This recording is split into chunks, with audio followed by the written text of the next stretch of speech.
Hello, I would like to call the Southland Community Schools School Board meeting of September 21st, 2020 at 7 p.m. to order. Mr. Abate, please call the roll. Okay, Mr. Clark, Here. Mr. Tell, Here. Mr. Schwegler, Here. Mr. Dashner. Here. I'm here, Mr. Kennedy. Here. And Ms. Hanshaw. I am here. We have a quorum. So with that, let's move to the Pledge of Allegiance. Please stand.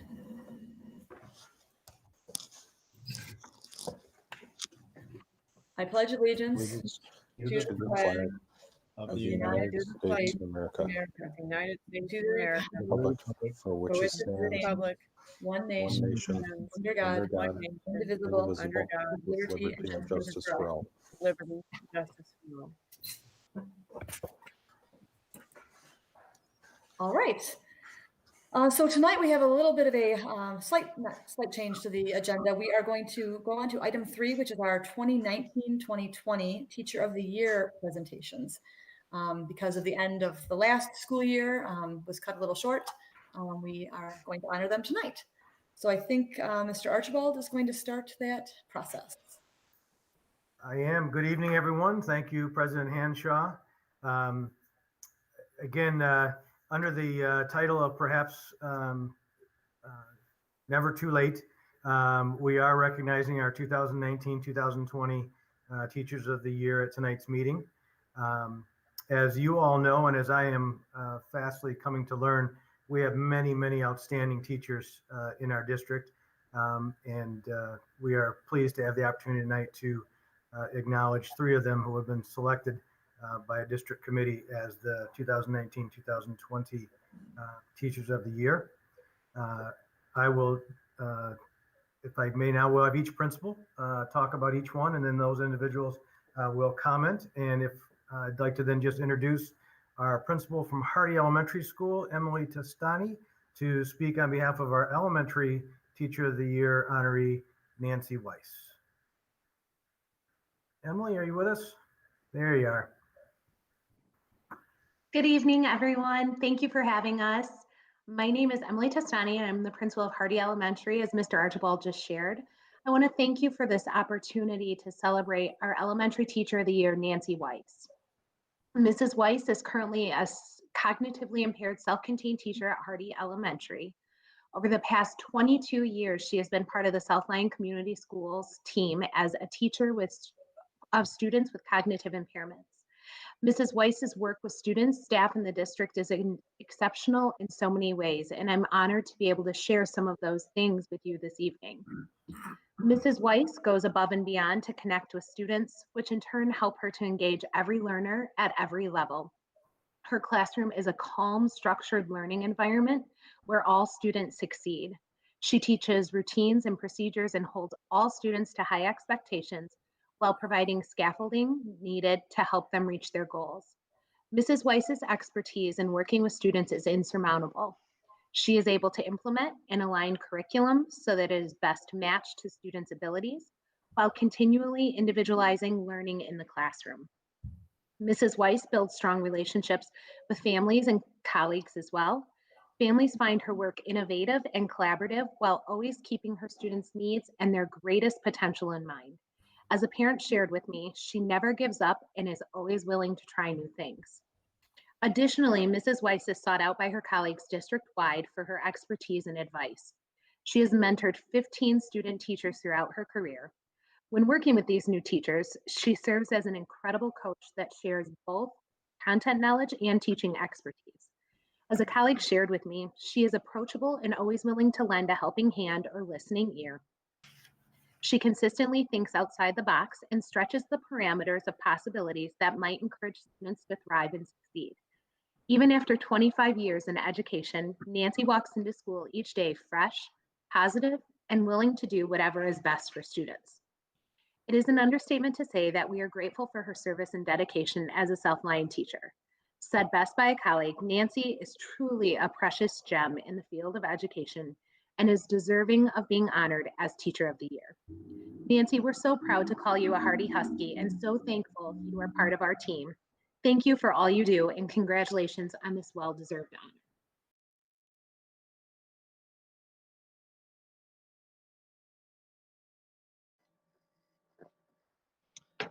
Thank you. I'm very flattered by all the kind words. And I'd like to also remember that I wouldn't be able to do what I do without the incredible team I get to work with. So thank you very much.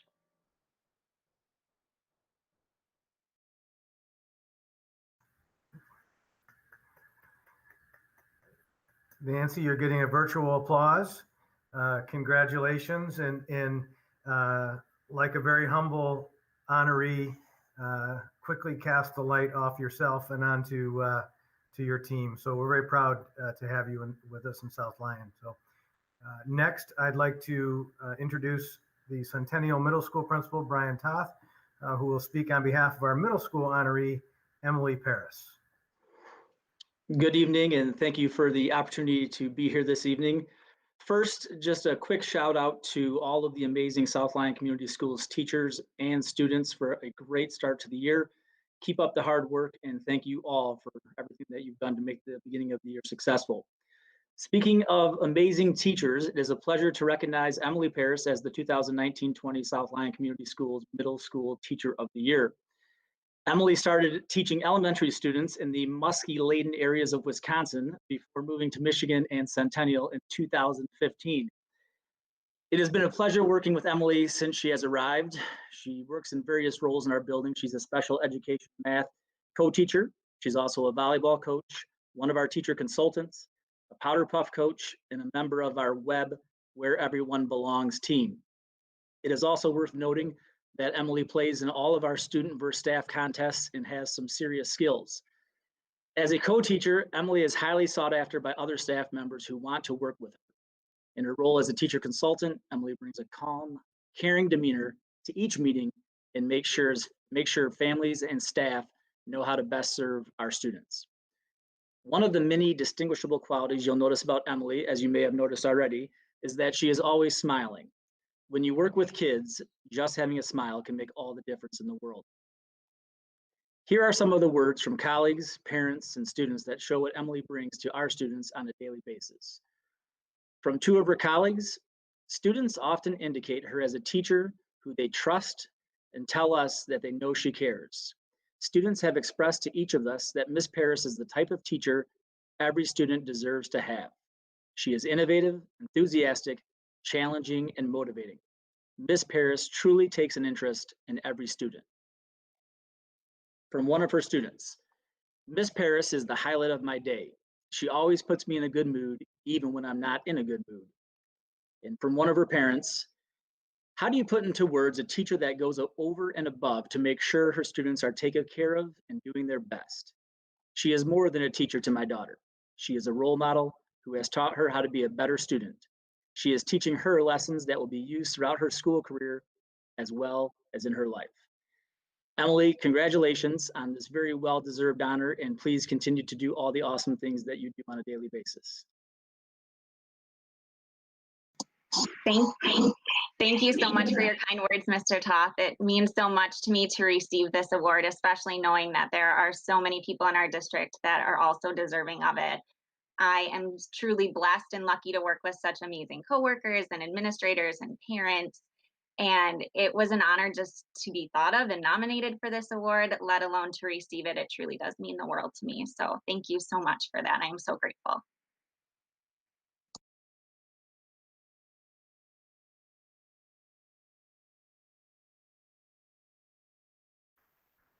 Thank you, Emily, and congratulations.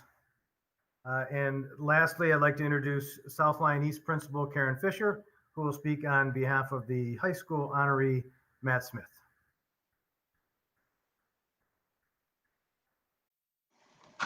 Good evening, everyone. It is with great pride that I present Mr. Matt Sinopoli Smith as the South Lyon Community Schools High School nominee for the 2019-2020 Oakland County Outstanding Teacher of the Year nominee for South Lyon Community Schools. This is Matt's 8th year at SLEHS, and he's put his heart and soul into every single moment he has been with us.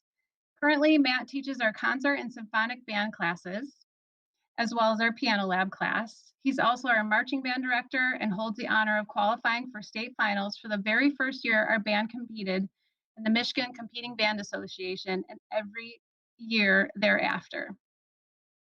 Recently, Matt and our students were nominated to play in Washington, D.C. at the Memorial Day Parade, but unfortunately they were unable to do so because of our school closure. So that was a very high honor for them. And Matt also can be seen in the pit during our musicals, directing our pit orchestra, and also he directs our jazz band as well.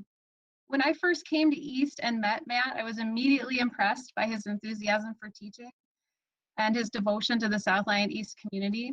There have been countless times where his eternal optimism and zest for life have been so encouraging to those around him, including me, and he is a ray of hope and sunshine in our building.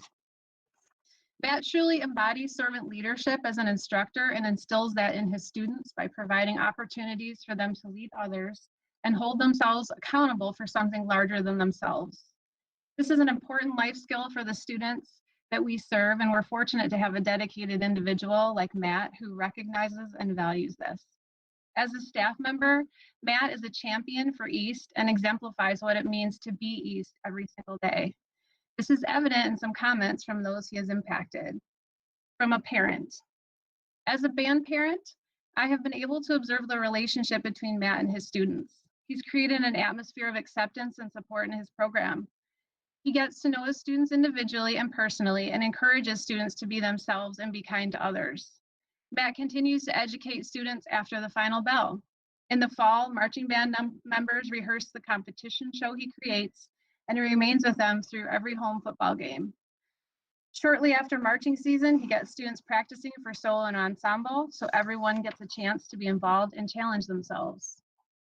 Matt is responsible for creating an atmosphere of acceptance, hard work, and pride among our students. From a colleague, Matt commits himself 100%. He spends countless hours ensuring things go according to plan and quickly finds a solution if they don't.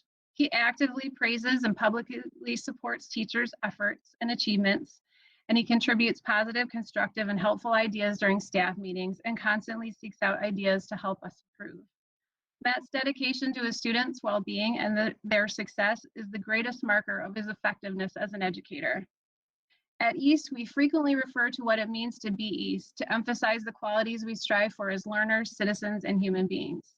Matt is the epitome of what it means to be East. It's a pleasure and a joy to work with him. And from a student, as a teacher, Mr. Sinopoli-Smith always has our best interests at heart. He will always give helpful advice about studies, music, social problems that students face, and he's a good listener. He's passionate about music and helps students grow in their musical ability. I look forward to going to class every day. Band is like my family. My favorite memories are the stories he tells about his cats, his cooking, his restaurant reviews, and he's made me expand my taste to include restaurants other than McDonald's or Taco Bell. Matt's an avid cooker, avid chef. I admire his leadership and the band family he's created and his connection with his students. So it's a good thing I'm not there with Matt because I probably would cry, but he is really an awesome educator. Like I said, he lights up the office every time he comes in, and I couldn't be more proud. So Matt, congratulations. You make us proud every single day, and it's an honor to work with you. I just want to say a big, huge thank you to you, Karen, and to the administration here at East, and also to the teachers I get to teach with, and the support they give me. And it's not just this building, even though I want to praise this building the most because it's my home building. I've been at multiple buildings in the district, from South Lyon High to Centennial to Bartlett to Pearson. So I've gotten my run of the mill of the district. And it's just great to be supported by every administrator. And just to have this honor from this building is just monumental. It means a lot. And to be one of the 3 teachers of the year being represented tonight, and all of us are non-core teachers, means even more of the respect that our administrators have for what we do outside and inside our classroom. Means a lot. So thank you very much, Karen, Cody, and all the administrators I've come in contact with. I really appreciate this honor. So thank you.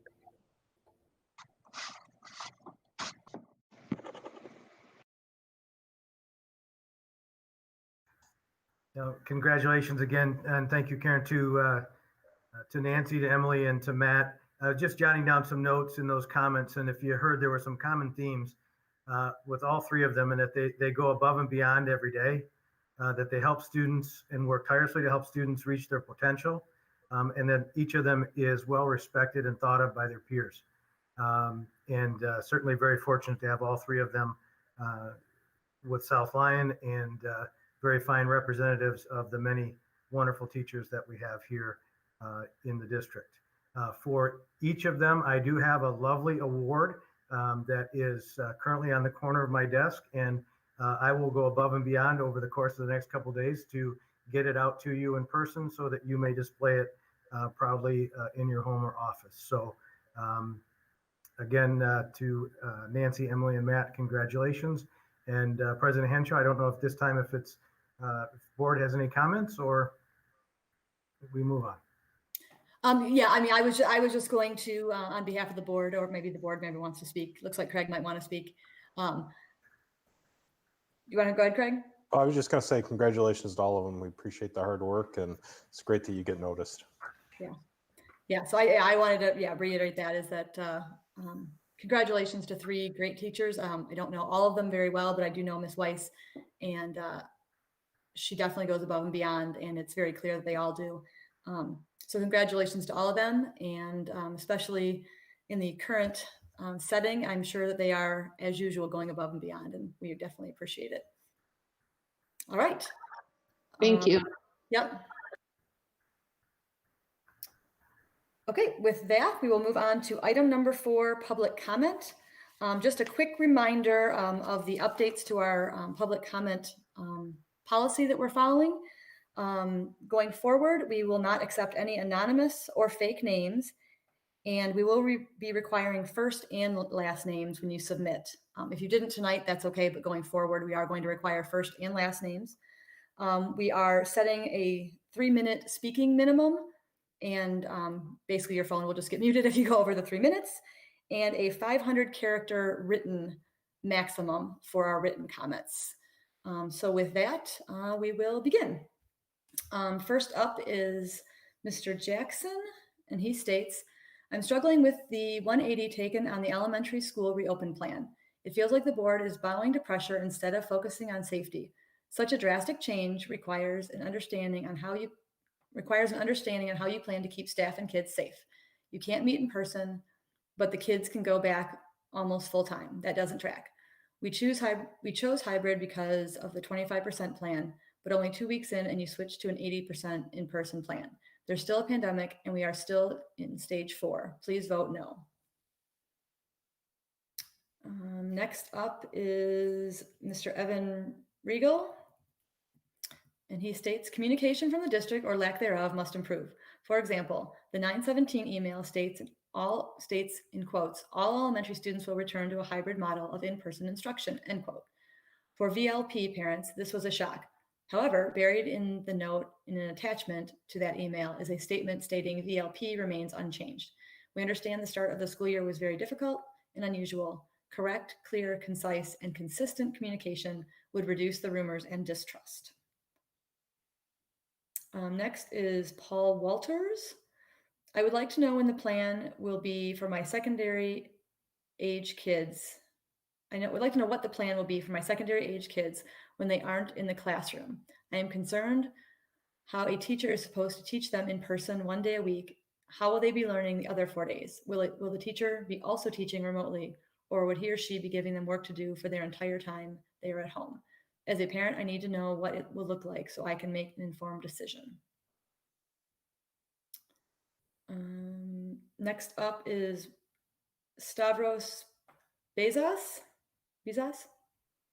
I am very disappointed that the school board has not waited the full asymptomatic incubation period to observe the impacts other districts have to push for full in-person instruction. There are numerous examples of schools being forced to shut down across the country and even across Napier Road in Novi. Even if we do not currently have high infection rate in our community, this plan will create a tinderbox that will light up with just one careless or unaware case. It is reckless. Next is Michelle Tomei, and she represents the South Lyon Educational Foundation.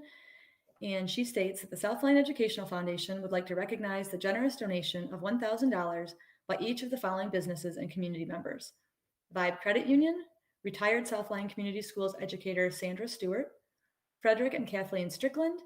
Thank you for supporting our teachers, staff, and students of Southline Community Schools. Next up is Evelyn Krieger. I am very disheartened to hear that the district has decided to force parents to choose either VLP or face-to-face for the rest of the year in the next week. We were told over and over that we would be able to switch at the end of the term if we chose to, and now you're locking us into the full year. I think this is unfair and a bait and switch on the part of the school board and advisory committee.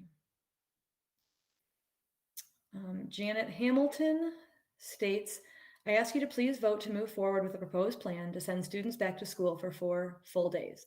My daughters used to enjoy learning at school and are now finding learning frustrating and not enjoyable. They are also missing the social aspects of school with getting to know their teachers and classmates. My husband and I believe the social emotional learning that is best learned when face-to-face is just as important, if not more important, than the content. Vote yes on the new plan. Christopher Abermanis.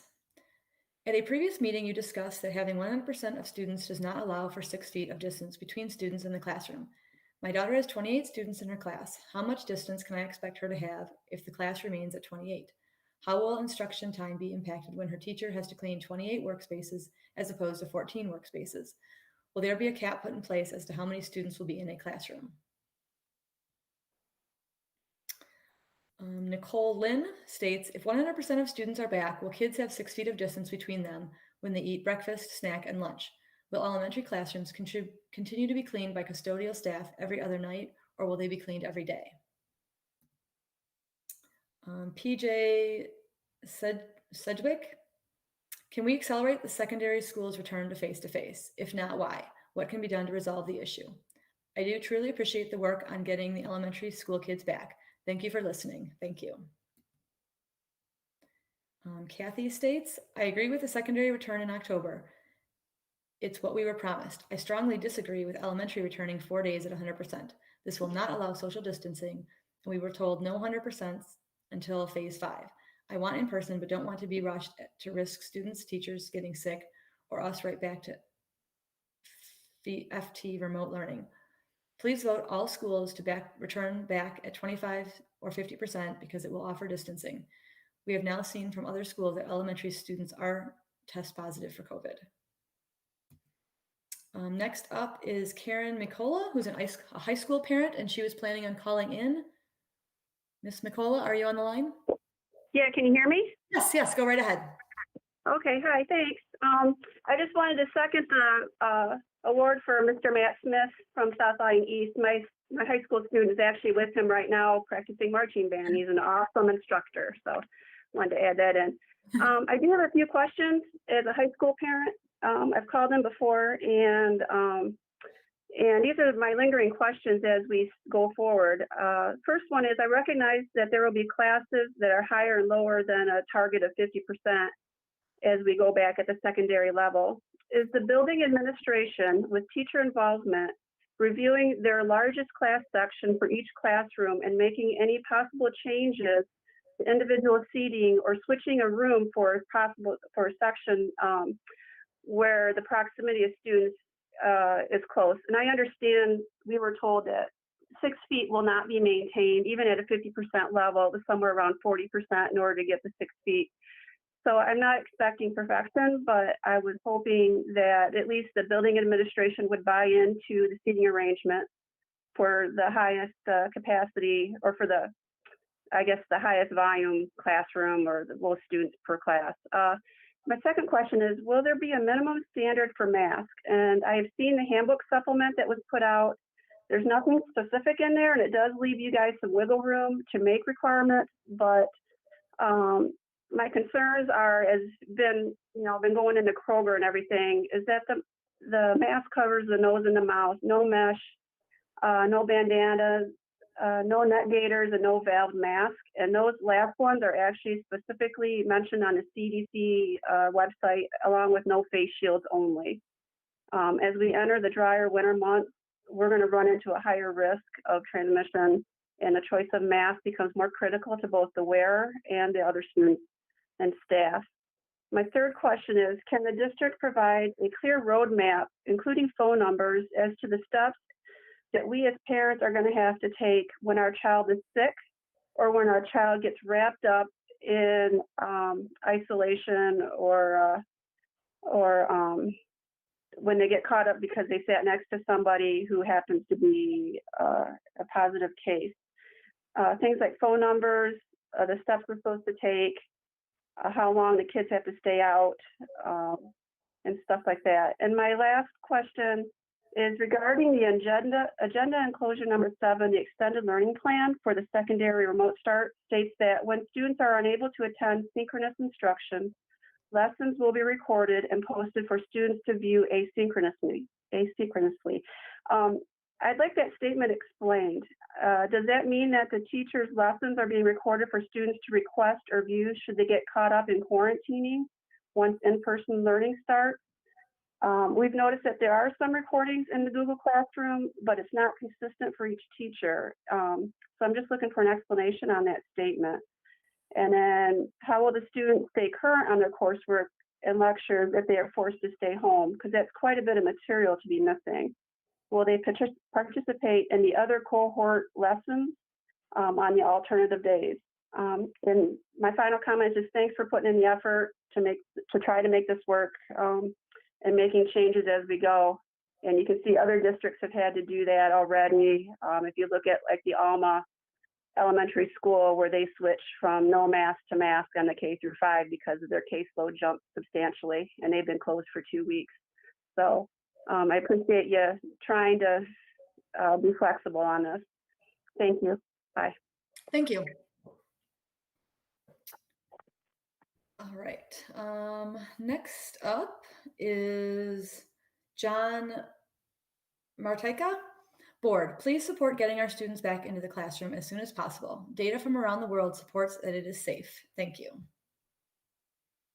And our last one is Jessica McCarthy, and she was hoping to call in.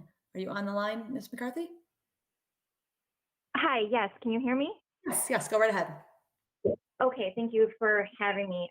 So I have two boys in 2nd and 3rd grade, and I have to just say that I vote 1,000,000% getting our kids back, and it's what we all had voted for. I think I read somewhere that 80% of the parents voted for in-person, and as full-time working parents, this has been so incredibly difficult on our family and on our boys.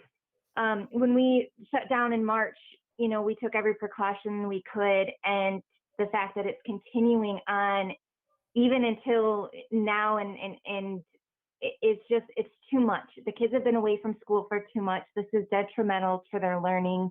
I have gone it all in. You know, I create an environment here as close to a school as I can.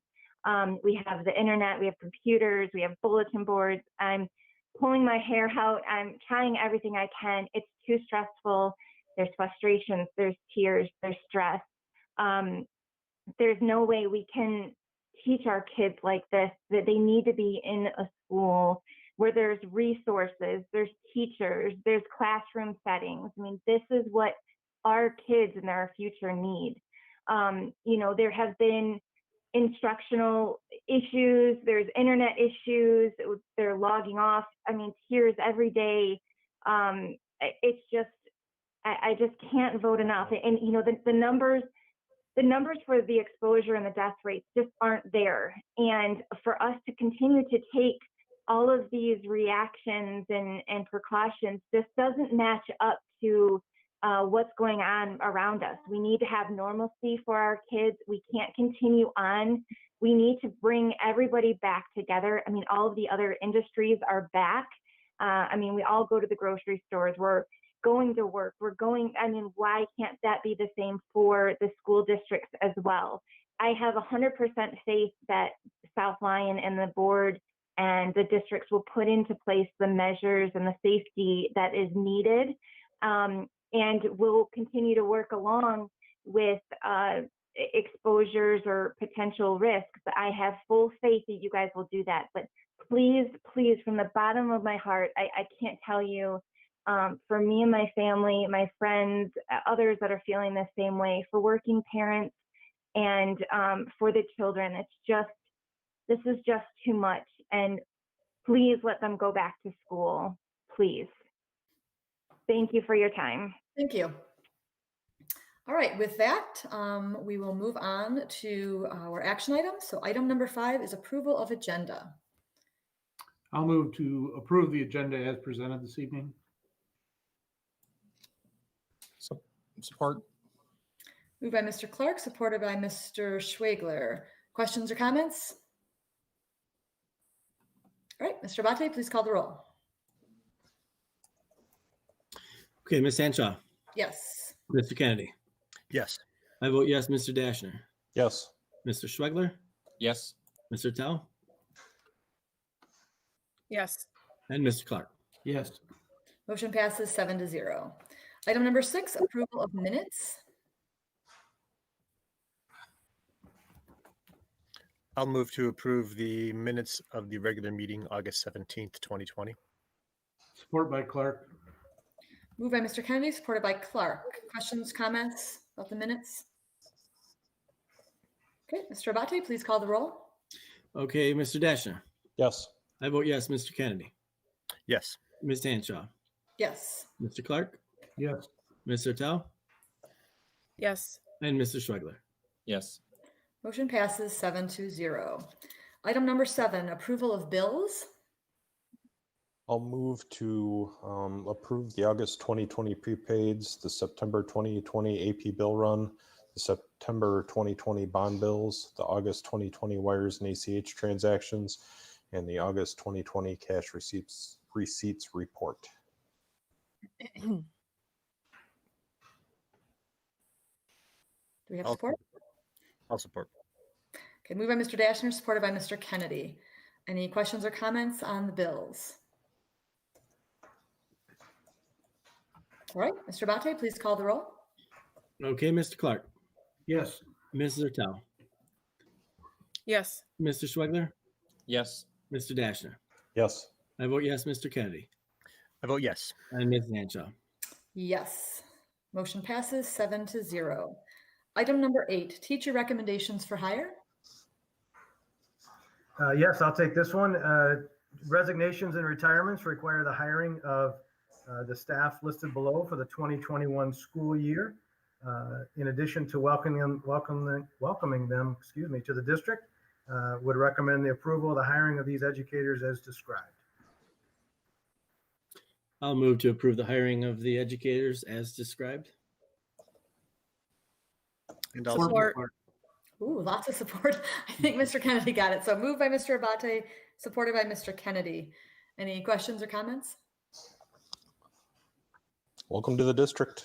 Yeah. Or after we pass, at least. Right. Interesting times. Mr. Abate, please call the roll. Okay, I vote yes, Mr. Kennedy, I vote yes. Mr. Schwegler, Yes. Mrs. Ertel, Yes. Mr. Dashner, Yes. Mr. Clark, Yes. and Ms. Hanshaw. Yes, motion passes 7-0. Officially, welcome to the district. All right, item number 9 is acceptance of a gift. Yes, thank you. I'll take this one also. We have 3 very generous gifts this evening. Pearson Elementary received plantings of 19 Norway spruce trees near the west lot of the school from Scott Christoph, valued at $2,610. Gifts of money to assist the Southline Community School students in need of school meals was received from Community Choice Credit Union. The donation is valued at $4,974.12. And a gift of an applied imaging copier, MP9003, was donated to Hardy Elementary. The donation is from the Hardy PTO and is valued at $11,842. Oh, So yeah. Do we have a motion? I'll move to accept the gifts as recommended. I'll support. Moved by Mr. Clark, supported by Ms. Ertel. Any questions or comments? Much thanks. Yes, those are very, very generous gifts. All right, Mr. Abate, please call the roll. All right, Mrs. Hanshaw, Yes. Mr. Clark, Yes. Mr. Kennedy, Yes. Mrs. Ertel, Yes. Mr. Schwegler. Yes. I vote yes, and Mr. Dashner. Yes. Motion passes 7-0. Item number 10, leaves of absence. Yeah, I'm sorry, I was still caught off by the generous gifts. The leaves of absence, the educators listed below are requesting a leave for the 2021 school year. These leaves are consistent with their respective collective bargaining agreements, and therefore the recommended action will be to approve the request for leave for 2021 school year as presented.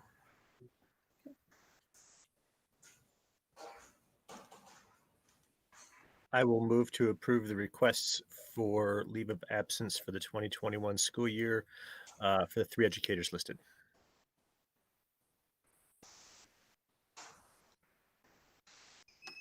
Support. Moved by Mr. Kennedy, supported by Ms. Ertel. Any questions or comments? All right. Mr. Abate, please call the roll. Okay, Mr. Kennedy, I vote yes.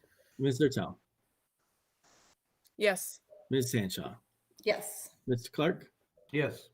I vote yes, Mr. Dashner, Yes. and Mr. Schwegler. Yes. Motion passes 7-0. We wish all those teachers well and hope to see them soon. Item number 11 is a technology purchase. Good evening. The South Lyon Community Schools staff are facing work environments that require flexible options for services and instruction. Mobile devices can play a key role in facilitating efficient delivery of services under various conditions that standard desktops cannot.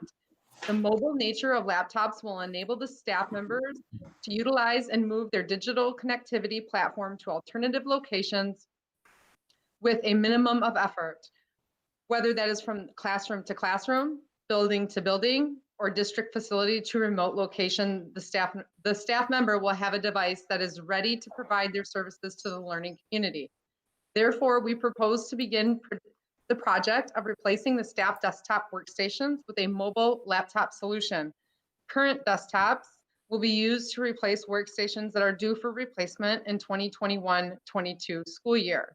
We will be using, if approved by the board, we will be using the CARES funding to purchase these laptops. The C-High computer products for 1,100 of the HP ProBook 450 G7 15-inch laptop with accessories in the amount of $805,243 of the CARES funding. Our recommendation is to approve the technology purchase as presented. Thank you. I'll move to approve the technology purchase as presented. Support. Moved by Mr. Abate, supported by Ms. Ertel. Any questions or comments regarding the technology purchase? Mr. Schwegler? Yep. Not that I claim to know near as much about this stuff than Chester, as Chester does, but when it comes to these computers, I'm curious to know if we have more information about the specs. I mean, are these like kind of middle of the road, cheap models? Are these things that are going to last us another decade? Do you have any information about that? Yes, I can answer that. I wouldn't say they're going to last us a decade. We rarely have any kind of workstation or laptop, even Chromebook technology that will last 10 years. At the most, we can probably get 6 years out of them, and then we'd have to replace them. Built within the bond funding, we have money set aside for workstations. That money would be used to replace these at least once within the bond cycle. These particular models are the 15-inch models. They're HPs. They're actually a durable model, so they can take a little bit more of a beating than your standard one. They aren't high-end models, but they're not the bargain basement models either. They're kind of middle of the road. We are wanting to purchase those with a docking station to put in the classrooms that would give the staff members the ability to use their second monitor that was assigned with their workstation. That would give them 2 monitors, including being able to project to the projector. It also gives them the ability to take their power supply that comes with the device with them wherever they're going to be using the laptop, whether that's in a classroom or in a remote location. We feel confident that these are quality model laptops, and they will last 4 to 5 years as long as they're taken care of. Now, how do they compare in terms of processing speed to the current desktops? Because I've had some teachers reach out to me to say they actually really like the processing speed, and I think there's a myth that sometimes laptops don't perform as well as desktops. They have a very similar chipset for the processor. The biggest roadblock we have now is really the hard drive. A spinning hard drive is a lot slower than the solid state ones. These come with the solid state drives, so they're very peppy. We have taken the steps of actually replacing a lot of our desktop hard drives with the solid state ones, and there's a noticeable improvement on there that would extend the life of those, which is why we can use these that the staff are using now to replace the older desktops that are in some of the labs out there. We'll be able to utilize them for another year or two. Okay, and I guess a couple more quick questions then. You had one, a different option on there that had the ability, it's the same model, but with a touchscreen. Costs a little bit more money, but if I look at our COVID expenses to date, which is coming up later, plus this proposed cost, I'm not sure if all of that's all earmarked already, but does it make sense to upgrade these types of laptops with features they don't have today, like a touchscreen? Touchscreens are nice for people that don't have keyboarding skills. What I've seen is that a lot of the users that have a touchscreen don't really utilize it unless they put it down into a tablet form. And then you're limiting yourself on the applications you can use, because most of the applications require a keyboard. So I wouldn't recommend that. It's also another failure point that we'd have to address. One of the disadvantages of having a laptop is that they're not as easy to maintain when you have to take them apart and replace components. It's one of the disadvantages, but I think the disadvantages are outweighed by the advantages of just the pure mobility of the device. So I don't think I would recommend actually using a touch screen. I just don't think we'd get that utilization out in the district that it seems apparent that you might have. I just don't think it would be used. Okay. And then I guess finally, and then I'll be done. The monitors aren't very big. I'm glad that they're going to have that, so they finally have a second one. What are your thoughts on larger monitors that aren't, what are they, 13-inch squares, 14-inch squares? I'm glad you asked that question. Yes, in a lot of locations, we still have like 15-inch monitors. Built into the bond money, we have replacements for all of those monitors, bringing them up to about a 21-inch screen. It's really what's on the market right now. By the time we actually purchase them, they might even be a little bit larger than that. And is there any opportunity to use the CARES funding to get those faster? Maybe that's a Stacy question. It might be a Stacy question. I mean, I don't know if a monitor would be considered something that is. Well, you got your classroom on Google Meet easier. The 15-inch screen's hard to do that. Yeah, but I think the CARES money is dedicated to something that keeps you able to work even in an emergency situation. I'm not sure if the monitors would qualify, but that would definitely be a Stacy question. Thanks, Chester. You're welcome. Did you want to answer to that question right now? I know we're spending this CARES fund money quickly. If this were to be approved, that goes into that list. These computers are not in that list that I provided that's coming up in your informational items. And we are looking at additional purchases via software, some extra things that we didn't order initially because of the cost of it. So we're trying to weigh what's best to utilize that remaining CARES funding. So I wouldn't want to speak that monitors would be the best choice for the remaining, but we are spending that done quickly, which we're supposed to. We're supposed to have it spent by the end of December. So, but that is one thing we can look at, Dan. Thank you. All right, any additional questions? If I could, Stacy, while I have you on there, was this a formal bid that we put out? Because I know we're not choosing the low bid in the process based on the delivery schedule. This is using the spot Renzi bid from the state, the same bid procedure that we used for the Chromebook purchases. Okay. But I'm saying is the delivery date a parameter by which we are justified in not taking the low bid, I guess is what I'm questioning. I would say the faster we get them, the better in this current situation that we're in. And it's not, you don't have to take the low bid. That's not guidelines. You just have to take the bids and then have a reason why you didn't go with the low bids. Okay. Now, I guess what I should have phrased my question a little better. Was the delivery timeline one of the specifications in the bid that we asked for? Chester, do you know the answer to that question? I believe so, because that was one of the reasons he didn't want to go with the one bid that came in a little bit lower than the one we're going with. It was due to they had a 7 to 10 week delivery time, and the ones we chose to go with have a 4 to 8 week delivery time. Yes, that's essentially correct. The vendors update their spot bid information. It's on the REMC site.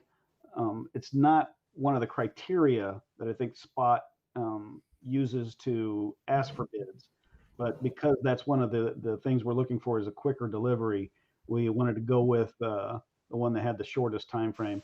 And we verified with the vendor that yes, that 4 to 8 weeks is correct. And then there are some of the districts that are getting these in 3 weeks and less.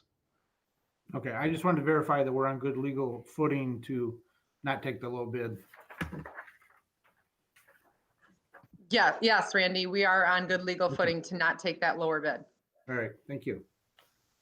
All right, Mr. Kennedy? I just had a quick question. I'm not sure if this is Stacy or Chester question or answer. These 1,100 units, are these the ones falling within the regular replacement cycle that we usually follow? Or in addition to what would normally be retired and turned over at this point? Actually, we were most of the workstations for the staff are due in 2 years. So we would be replacing those in 2 years, but we would replace them earlier because we have workstations in the district and the labs that were scheduled to be replaced this coming summer. Okay. So we're just kind of replacing one with the other. Got it. Thanks. Okay, any more? Okay, Mr. Abate, please call the roll. Okay, Mr. Dashner. Yes. Mrs. Hanshaw. Yes. Mr. Swegler. Yes. Mr. Tell. Yes. I vote yes. Mr. Kennedy. I vote yes. And Mr. Clark. Yes. Motion passes 7-0. Next up is item 11A, the revised COVID-19 preparedness and response plan. Yes, thank you, President Hanshaw. I apologize getting my papers sorted here, and I'm sure I don't have them all in the right order or be able to find them. I want to provide a little bit of context or background on this because since the spring, and maybe it's just me, but there have been so many different plan names and all very similar names between the continuity of learning plan and the preparedness and response plan, and then the extended learning plan that I'll speak for myself. It takes some work to keep them separate, and I'm in them most every day. So the COVID preparedness and response plan is the plan that was presented to the board and approved on August 10th, or I'm sorry, yes, August 10th. And the preparedness plan was a requirement of Executive Order 142. And essentially it had two parts. It described the alternate modes of instruction if our region were in phases 1, 2, or 3 in the Michigan Safe Start Plan. And it also described the safety mitigation measures that we would implement for in-person instruction. And these were guided by the return to school roadmap. We reviewed them in detail at meetings in July and August. They were with respect to facial coverings, hygiene, cleaning, screening, student transportation, and athletics.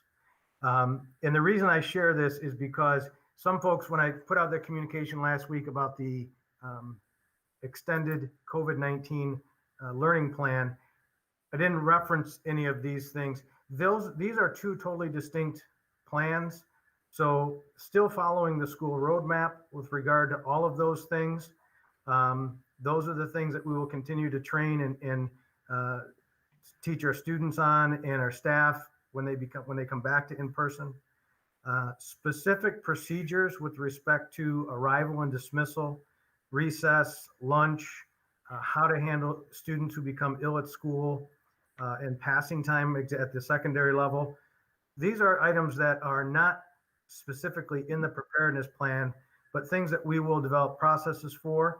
These processes are actually in their draft forms, and we'll be sharing them out obviously before students return and as soon as we can. Several of them, which are specific to elementary, we hope to include in our communication tomorrow that we send to families in making the choice, if it becomes an option, to make the choice to move between pathways. So we appreciate everyone's patience and understanding, and we are working on these things and making sure that we are all very familiar or have very clear guidelines and expectations with respect to all of these safety measures.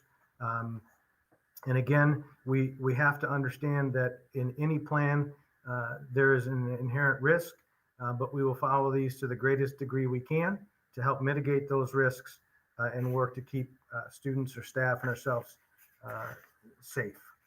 The reason we have to revisit this tonight is that we included information in our preparedness plan specific to returning students to in-person instruction in phase 4 or above. You'll remember we referenced the virtual learning pathway and the temporary remote start that involved the phase-in hybrid model at 25% and 50% of the students. Because we included that in there and it was approved, any change to the preparedness plan needs to be approved by the board. So if what we are recommending tonight with respect to the elementary change is accepted, then the board needs to act to approve that change or to reflect that change in the preparedness plan. So hopefully I haven't lost you completely. We strongly believe that the temporary remote start was the correct thing to do. This will create a very strong foundation for teachers and students in the event or when the event occurs that either an individual class, a school, or even the district has to return to a fully remote environment at any time after which in-person instruction resumes. Our proposal and the change is for all elementary students to return to 4 full days of in-person instruction per week, with 1 day remaining as a remote learning day. That 1 day remaining a remote learning day, in addition to allowing students the opportunity to maintain those remote learning skills, also provides the opportunity to break up the week and provide our operations staff additional time to get in and do appropriate and necessary cleaning. I will say that when we approved that plan in August, I had no thought that we would be making any changes at any point in the near future. But I guess I've further been realizing in this pandemic and in this time, it probably doesn't do any good to try to predict too much. I figured we would implement that plan and begin bringing students back in 25 and 50% as we indicated. Since then, the governor came out with the expanded continuity or the expanded COVID-19 learning plan. And in there, talks specifically about when bringing students back, making it a priority to return elementary students or K-5 students. That got us thinking. We're also, and I think folks would recognize this, very few of these decisions, because they are so complex and involve so many variables. And again, there's no one plan that has been endorsed or beloved by anyone. It does have you constantly reflecting on what you're doing and why you're doing it, and looking around in other districts to see what they're doing as well. But we wanted to place a priority on returning elementary age students to in-person instruction. We think we can do this in maintaining the mitigation measures identified in the roadmap. One reason in looking at it, and we considered a variety of different hybrid models in addition to the one that was approved, whether bring like other districts are doing with a couple full days a week. And the reason that we think this model is the route to go at the elementary level is that in the hybrid model, this obviously provides more instructional time, more live time with their teacher, because in the hybrid model with elementary age students, the time when they are not in school is asynchronous. So the teachers are preparing their lessons for the students they have in person, but then also lessons that the students are completing remotely without the assistance of their teacher. So we really struggled with the hybrid model. It is being used in other districts. So we're not speaking ill of it, and certainly could be implementing one at some point, I guess. But our preference would be to move to 4 days of full in-person instruction for our elementary learners. We also recognize that remote learning is extremely challenging for these elementary age students, and to be able to sustain that over an extended period of time. We are seeing other districts around us doing it with some success, and believe it to be appropriate for us to take these steps as well. It's important to point out, because I don't want folks to think that we're oblivious or naive to potential risk. Anytime we're bringing probably more than 2 people together, and especially bringing students in, whatever the percentage, we certainly increase the risk of exposure from infected individuals, and why it's so important for us to follow the mitigation measures that we'll have in place. And it's also important for our community members to be following those responsible behaviors outside of school as well, to help us in school. We will provide families the opportunity to move between in-person and the virtual pathway. We will do that now in lieu of at the first trimester. We feel, and I realize that that is a very short timeline. In fact, if we put that information out tomorrow, folks will have a very short period to turn around, a matter of a few days, to make that decision. I realize that's a short timeline, but we felt this was a significant enough change to hold off on people making that decision until the end of the first trimester was not appropriate, and want to provide that opportunity for folks to move between either pathway now. The process, again, we'd share that out tomorrow morning, ideally. I want folks to also realize that if this goes forward and we have movement between the two, it will require us to redo class lists. There may be some staffing assignment changes as well, because we have no way to predict how many parents or how many students will move from one pathway to the other. So from a scheduling or staffing standpoint, we'll take that information and put the pieces together after those decisions have been made. Ideally, we'll keep students with their teachers they're with now to the greatest extent we can. We aren't putting the whole thing in the blender, but I do want people to realize that this isn't going to be just a straight one-for-one swap, or anything we can commit to in advance without knowing who is moving, what schools they're in currently, and so forth. We are not able to social distance at the elementary level. And as the caller called in and recalled a previous stat, it's somewhere about, once we get above probably 30 or 40%, we aren't able to. At the elementary school, though, we are going to cohort the students. So we will keep the students together in their classroom throughout the course of the day. We'll bring their special teachers into them, and we'll be able to keep them separate from other classes during lunch, recess, and so forth. So again, I think I've covered the majority of the significant things that I would want you to be aware of before making a decision. And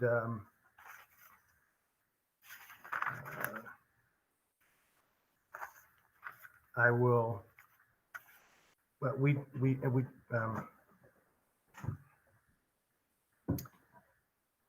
me, if I may, just ask my cabinet colleagues if I've missed anything.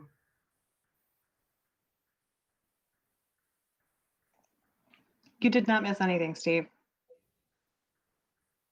Thank you. We can close on that. Okay. I will, again, we have it on the agenda for a motion here.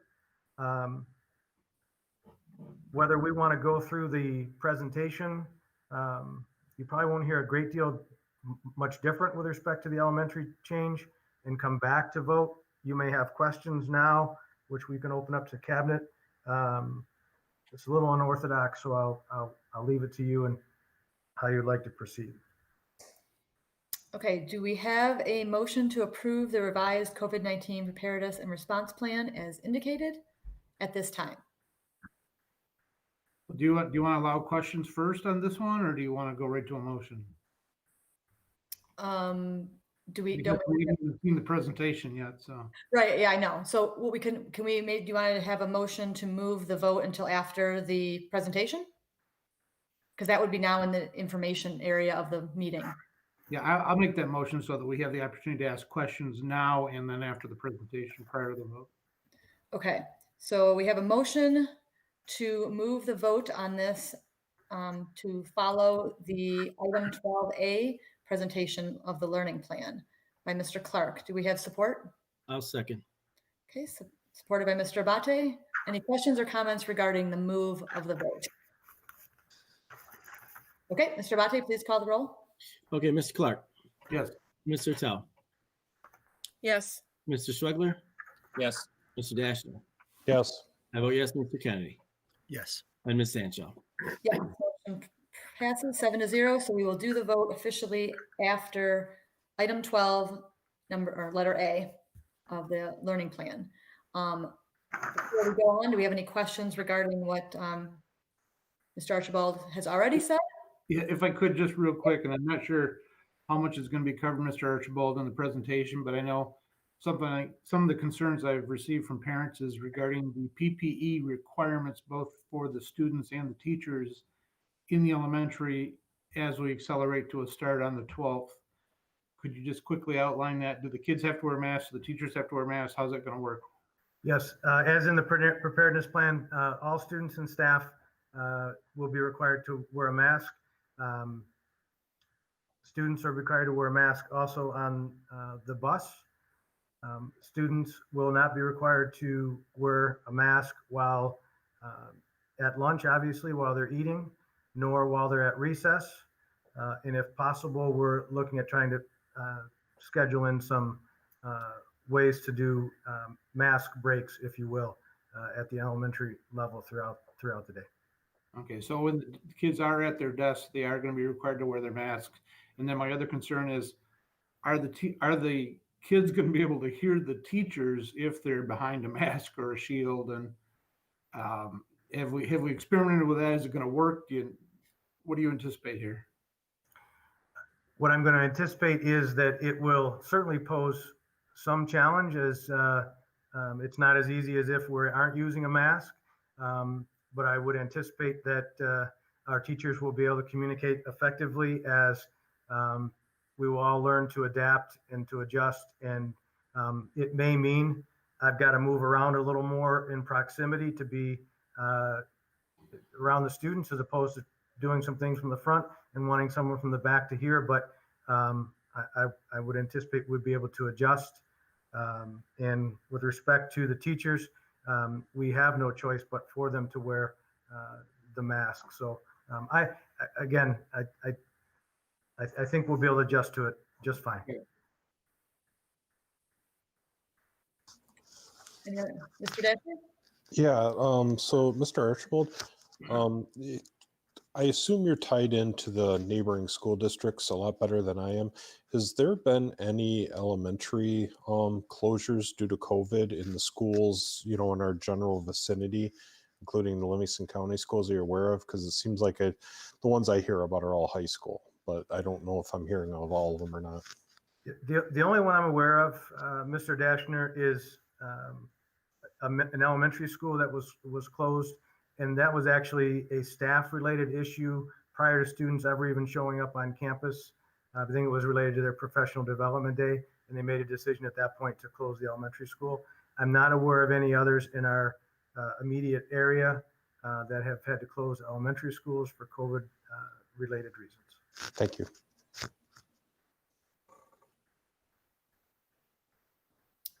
Anyone else?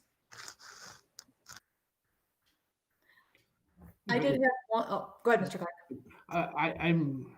I'm sure there's not going to be anything new that I haven't read in the presentation. So I guess I'll throw the question out there.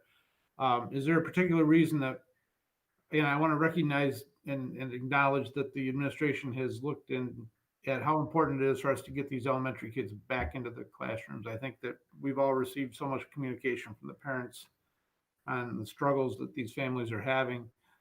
Have we looked at possibly accelerating the secondary schools and bringing those dates a little bit forward to begin the hybrid? Because that's the next step. I mean, you hear it just seems so incompatible that we're allowing extracurricular activities, including contact sports at the secondary schools, but not in-person education. So that's a common theme I keep hearing from parents. Mm-hmm. No, it's a logical question and logical point. And I think if nothing else, as soon as we see some movement, it makes us anxious to have a little bit more. We did explore the possibility of moving up the secondary timeline. Again, to be honest, we decided to put more emphasis and planning on the elementary level. I think where the majority of our issues that we are seeing in and around us, whether districts are in full in-person or even in a hybrid, are occurring at the secondary level, particularly the high school level. The exposure or positivity rate in that high school age demographic from the information that Oakland County shares with us on a weekly basis is a significantly higher number than any other. So I think as anxious or excited as we would be to move that up a little bit, feel a little more comfortable based on some of the different dynamics at the secondary school of maintaining that current timeline. Thank you.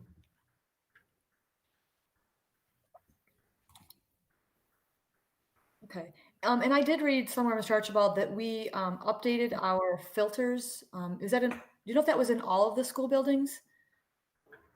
I'm going to have to defer to Stacy Witt on that one to get the filter number and located. I know they're coming in and being installed. I can't tell you the number and where they're going, but Stacy, can you shed some light on that for us?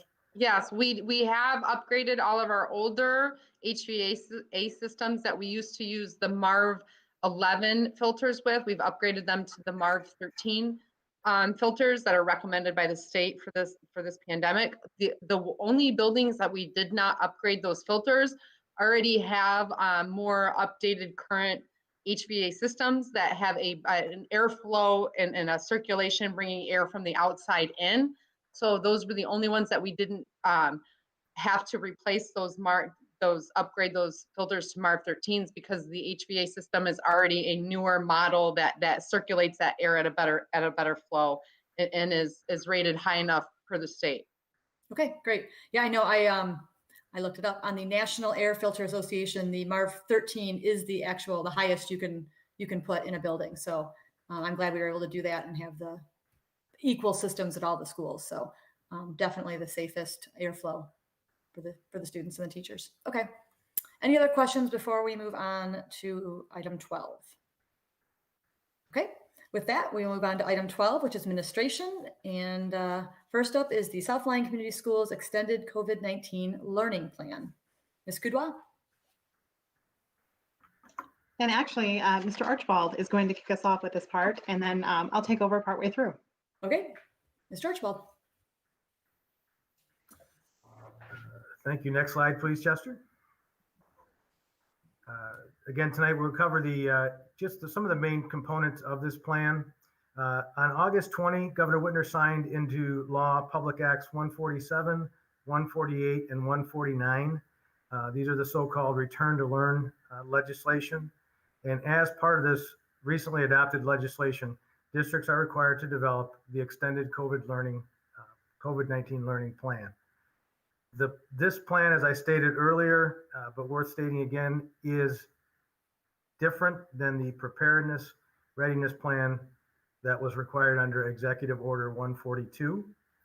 Again, a short distinction, and some of which I had said before, the preparedness plan focuses on the mitigation measures that we will implement to resume in-person instruction. And the extended COVID-19 learning plan focuses more on elements more closely associated with instruction and learning. Next slide, please. Actually, next two. The plan will cover briefly what its components are through the presentation. The assurances, the legislation requires that our plan include numerous assurances on which the superintendent must sign off. We have reviewed the assurances. They're basically that we will maintain the specific timelines for posting, for the benchmark assessments and when we will complete those, the recertification for the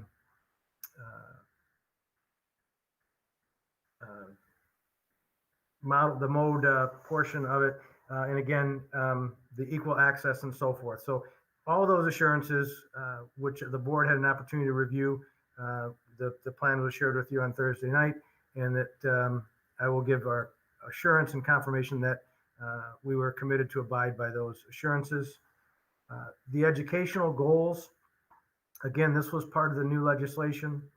The district is required to administer benchmark assessments for grades K through 8. We had to choose one of the approved assessments, and ideally one that we have used before, and we were able to do just that as we have administered NWDEA in years previous. So that is what we will use now. This assessment is to be administered in the first 9 weeks of the school year, and then again prior to the end of the school year. And specific to the education goals, which Ms. Kudwa will speak to in her part,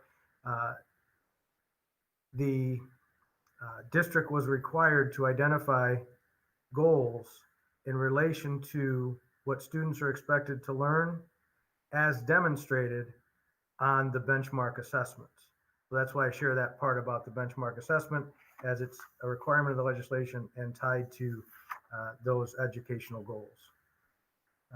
The next part, Chester, is simply the notification that this extended plan will be submitted to the Oakland County ISD for approval prior to October 1 and posted to our transparency page on the district website. And as we went through earlier, any changes to the preparedness plan are approved by this board. Next one, Chester. So after we submit the plan to the Oakland ISD, every 30 days thereafter that approval, the district will reconfirm our instructional delivery model. Not the entire plan, but that instruction delivery model. So we will have reviewed, and if there are any changes to where we're at, so by delivery model, we're referring to in-person, remote, virtual, or some combination of those. So again, every 30 days we'll be required to either reconfirm, essentially we're staying the course, or we're making some changes. We'll also be required to share attendance data for the district at that time. And in January and June of 2021, the district will share information related to our progress on those educational goals that I mentioned. And again, that information will be posted. So, Ms. Kudwa? Thank you.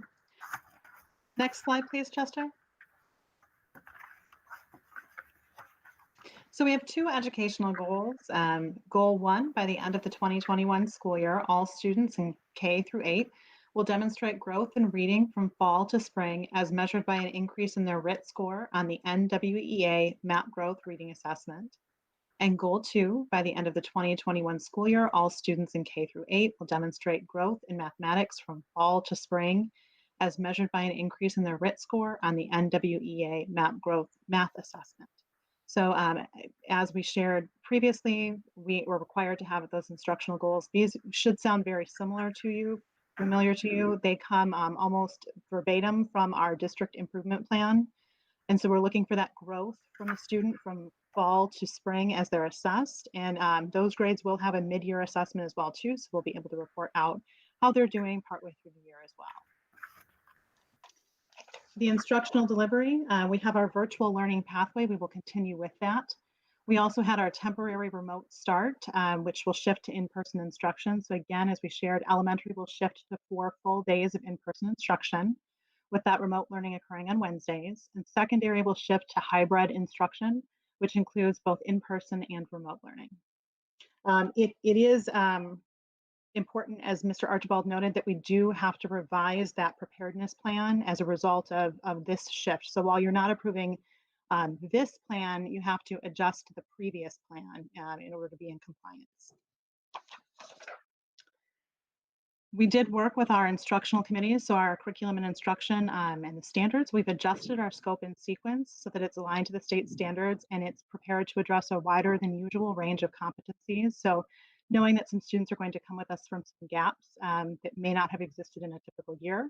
We've also embedded the social emotional learning lessons across all grades. The students have been already exposed to those lessons, talking about how do we cope with stress, how do we cope with change, how do we make sure our hygiene is in compliance with what we would expect. And then assessment and grading, we will maintain the district's grading practices so that the pieces that are already in place. This was our first year for elementary trimesters, so they'll still receive their report cards at the trimester. Secondary still has those 2 semesters. And then as far as equitable access, we have our technology. So families identify their technology needs during the registration process, and our technology department has done an amazing job getting devices into the hands of families, driving them out to families that couldn't come pick them up. And they've coordinated that device distribution. So they continue to do that so that students have access to the technology that they need, and including hotspots as well as devices. For our students who have identified special needs, we're continuing the evaluation process. So if someone is suspected of having a disability, they're still going through the identification process. If someone needs to be reevaluated, we're working through that as well too, and then ensuring those continuity of services for the students who are identified as needing additional services. For our English language learners, we are still required to screen this fall. So we've been doing the fall screening for students who are new to the district and have been identified through that registration process. We're continuing the services and supports for students who were previously identified, and then collaborating between our English language department development teachers and our classroom teachers to push in or pull out students for additional supports.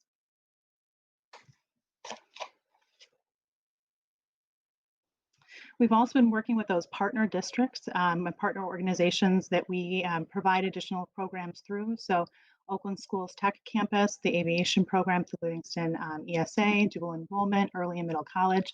It has required an awful lot of hand scheduling of students to make sure schedules will work together, and flexibility on the part of students and staff at our high schools in order to do that. But we've done our best to make sure students still have those programs available to them. And then we offered our normal slate of AP courses for in-person. We did not have to scale any of those back in person. And we were able to offer many things in the virtual learning pathway for students who wanted AP courses as well. Our Early Childhood Center is continuing their services. So special education services have continued there for our ECSE classrooms. Great Start Readiness program will begin in late September. It's pretty much right on schedule where they normally would be. And then tuition preschool has already begun there. And then Mr. Archibald will speak to our timeline for returning to in-person instruction. Okay, thank you. And I'd ask Ms. Weber to have her mouse somewhere near the mute button or the microphone in case I'll need assistance with this, or I may throw something to you. Again, this is very similar to what was shared in the communication last week and has been shared previously, but we would phase in the secondary students one quarter, the about 25% of the population, beginning on October 12th. Students would attend 1 day per week and then 4 days remote. And again, this gives us the opportunity to, one, certainly work in a smaller environment, which is a little bit harder to manage at a secondary building than an elementary building.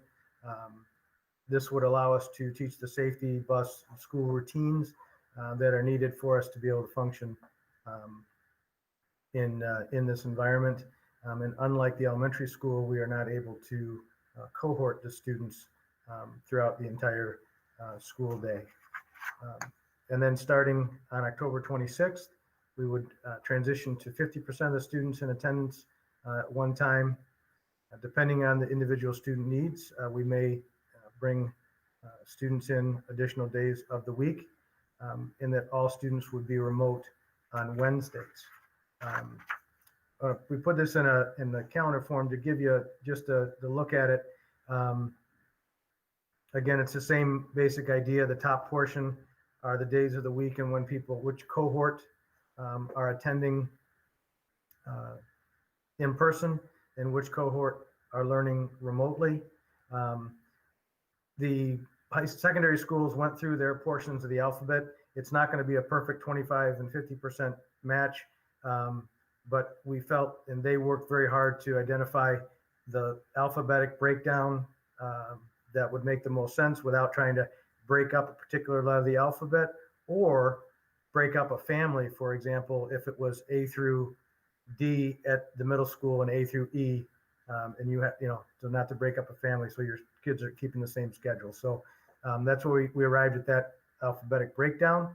On the next slide, you'll see, if you look at what's changed in this slide, if you remember that comic strip, cohort A attends on Tuesday of this week, and they attended on cohort or on Monday the previous week, and C and D switched. Obviously, that's so that the students that are attending the first half of their classes the previous week and the second half of their classes the next week. And then when we move to 50%, which is the next slide, Chester, please.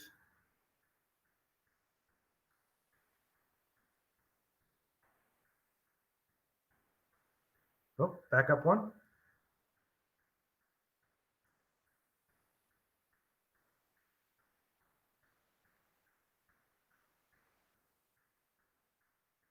So here, again, on the 26th, the 50%, cohorts A and B will be combined, and they will attend in person on Monday and Tuesday. Cohort C and D will be combined. They will attend in person on Thursday and Friday.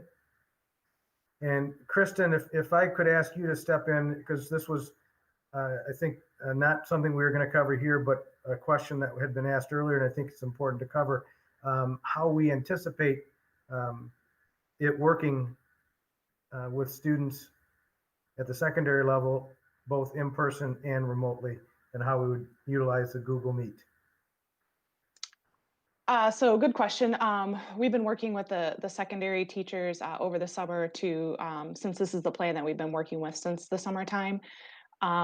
When students are in person with the teacher will still be conducting a Google Meet, which is how they've been delivering instruction remotely.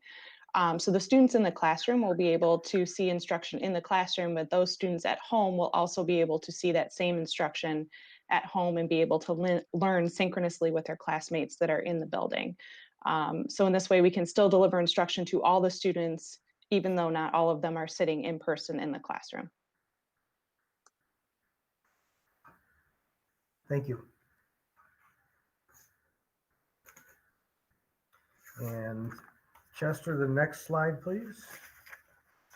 So moving into the elementary, again, this is the recommendation beginning on October 12th for all elementary students to return.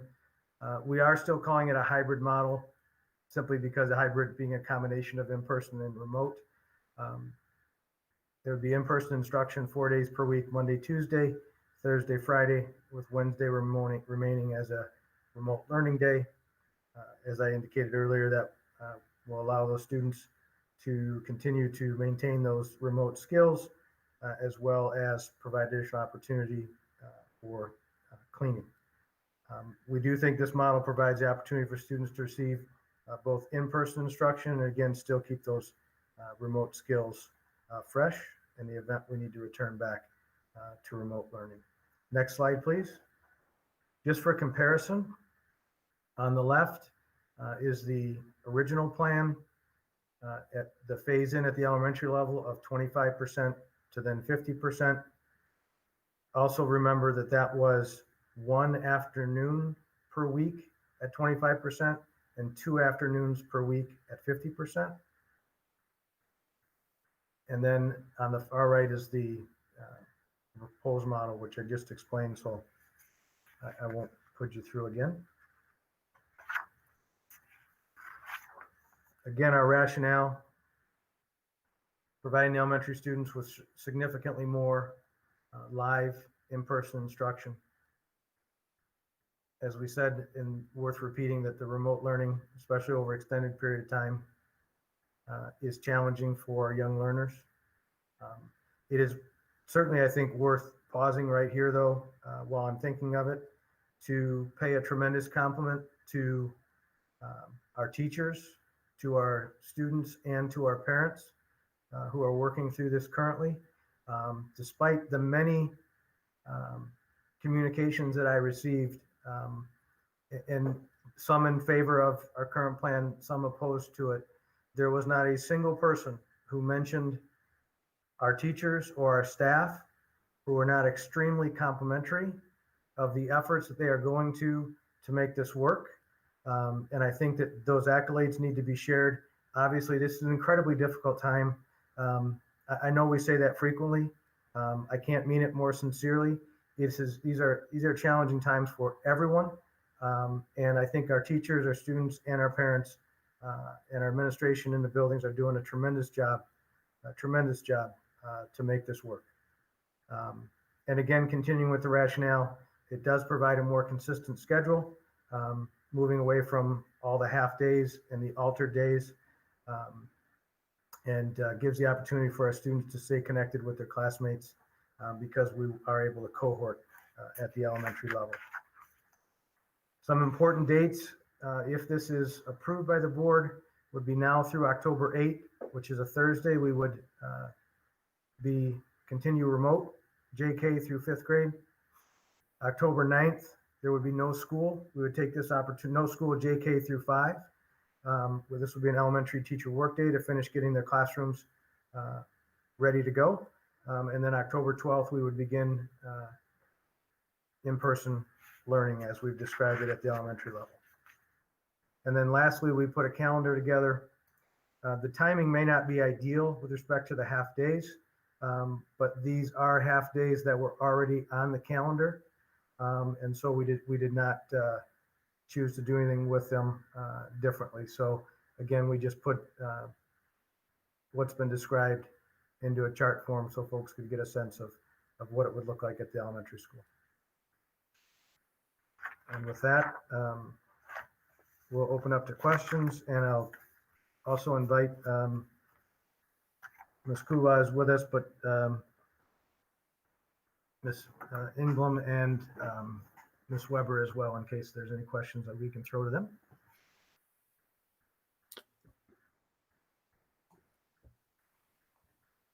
I have a question, if I could, maybe Mrs. Kudwa, this would be the best for you. How are we doing on the timeline of reaching out to and getting services to our special ed families? That's a reoccurring topic I've been hearing from some parents. They felt we were a little behind getting out servicing their special need kids. How are we doing? I think we were doing a lovely job. Remember, we had to revisit a lot of the IEPs. Everything had to be touched again because our circumstances are different. And we do have students who started today in person in some of our special programs, some of our programs at Hardy, at Centennial, and South Lyon High School. And we'll be phasing some students back in. Our plan also calls for some students to attend more than the normal amount of days they would typically be attending based on their needs. So we are doing the best we can in a situation where every single IEP in 504 had to be touched before we could really move those staff onto providing those services. Okay. I do want to thank you for addressing the OTC schedules. That was a concern that we had previously. And also, what was the other one? The extracurricular stuff through Livingston and the stuff that those schedules are going to mesh now, I assume. As best they can. They're certainly not perfect. We're working with 28 different districts across Oakland County. So we thought we had the agreement in place with OSTC, and then that kind of fell through. They're doing their best to work with us, and we are doing our best to arrange around it. It has required some flexibility on the part of students and staff. They have done a great job personalizing that for individual students so that those opportunities are still available. Okay. Thank you. Mr. Abate?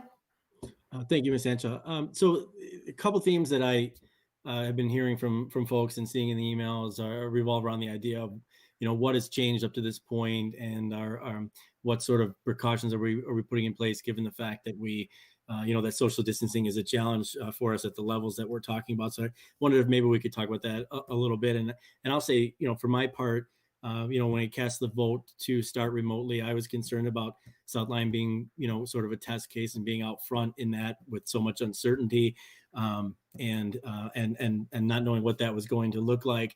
I think the part of what's changed in my mind is we're seeing the evidence, at least anecdotally around us, that's starting to accumulate, is that we're not seeing the necessarily the outbreaks or the disruptions that I was worried about at all the levels. We're not seeing that necessarily at the elementaries. We're seeing it in the secondaries. So that was just kind of one thing that seemed to have shifted a little bit for me. But I think for people out there, it might be helpful if there's some details we might be able to talk about with regard to some of the challenges we cited. So like, how are we doing with our deliveries of PPE with our stock? How do we look staffing wise? Because we talked about that was a concern for us, and those types of things. And then, we'll start there, and then I can ask you some more stuff. I'll cover some things. Maybe Mrs. Or Ms. Witt can jump in on some of the operations side. From an instructional point, one of the things we've done, we have been able to fill a couple custodial positions, which we've been trying to do for a very long time. Chris Bollinger will put together a pretty aggressive cleaning schedule for them so that they're able to keep up on the appropriate cleaning of bathrooms and whatnot every 4 hours. So there isn't going to be a great deal of downtime. But thankfully, filling those, we're still working to add some additional sub-custodians as we can. From a teacher standpoint, we went ahead and secured 20 what I call building subs. So they report to a designated building every day, and then are available to help us with emergency situations that come up. So then if there's a vacancy or an absence that's put in the system, a regular sub may pick it up, and then we'll have these people available to us to work in the buildings, again, to pick up things, because as you know, things always happen that are unexpected. 20 is probably not nearly enough. It's certainly not enough to cover, a single day of absences, but having those folks dedicated each day and available has been helpful so far. And if we're able to secure more, we may try to do that. Subs are probably even more difficult to find currently than in the struggles we had previous years. But again, I think those established building subs are helpful. With respect to our drivers, I understand all of our positions are filled, and we have our normal number of sub drivers, and we continue to have announcements out to get additional sub drivers, as you can never have too many. So we're in a better spot from a staffing standpoint than perhaps we were then. But again, it's something that we have to stay on top of, continue to evaluate and make sure that we're able to stay whole. Because right now, and it's typical at the beginning of the year, our attendance is good. People are able to come to work. And as the year goes on and they experience their own illness or whatnot, and absences pick up. So we're in a good spot now, but we need to, again, continue to stay on top of it from a staffing standpoint. Ms. Witt, do you want to talk a little bit about PPE and what your folks are doing there, and I don't know if you want to even cover some lunchroom or transportation as well, and it'll be awkward if you don't now that I've mentioned it. Sure. So we're really feeling comfortable in the maintenance department of having enough PPE supplies already delivered. We have enough cleaning solution. We've actually, all of those items have come in and we've delivered them to all the classrooms so that classrooms have that handy there for them to use. We've mounted all of our hand sanitizers where they need to be mounted. We've gone through, we've actually had walkthroughs with the Oakland County Schools nurses, and they have given us great praise on our preparedness right now in that area, and have given us very positive remarks about what they see South Lyon doing. We have plenty of junior masks in stock delivered to all the buildings, regular masks for our staff. We have face shields for every teacher. We've already have delivered to all the buildings. We have plenty of hand sanitizer to refill. The custodians will be checking those on a daily basis to make sure that all of the hand sanitizer stations are filled properly every day. We have received a lot of our barriers, which aren't a requirement, but it's just an extra step we're taking. But the majority of we have received in, and we're just waiting for the last few of those barriers to come in. As for transportation, they're just finishing up the routing with the kids that are planned to be there on each day. Kids will be assigned seats according to their bus stop pickup. So the first bus stops that the bus stops at, those students will be assigned to the back of the bus, and each stop they'll slowly fill to the front so that students aren't walking by each other. There's a hand sanitizer mounted on every bus already. They will be required to use the hand sanitizer before entering the bus. They will be required to wear a mask on the bus. They will be in assigned seats in case there are any COVID positives. We can hand that seating chart over to the health department for contact tracing.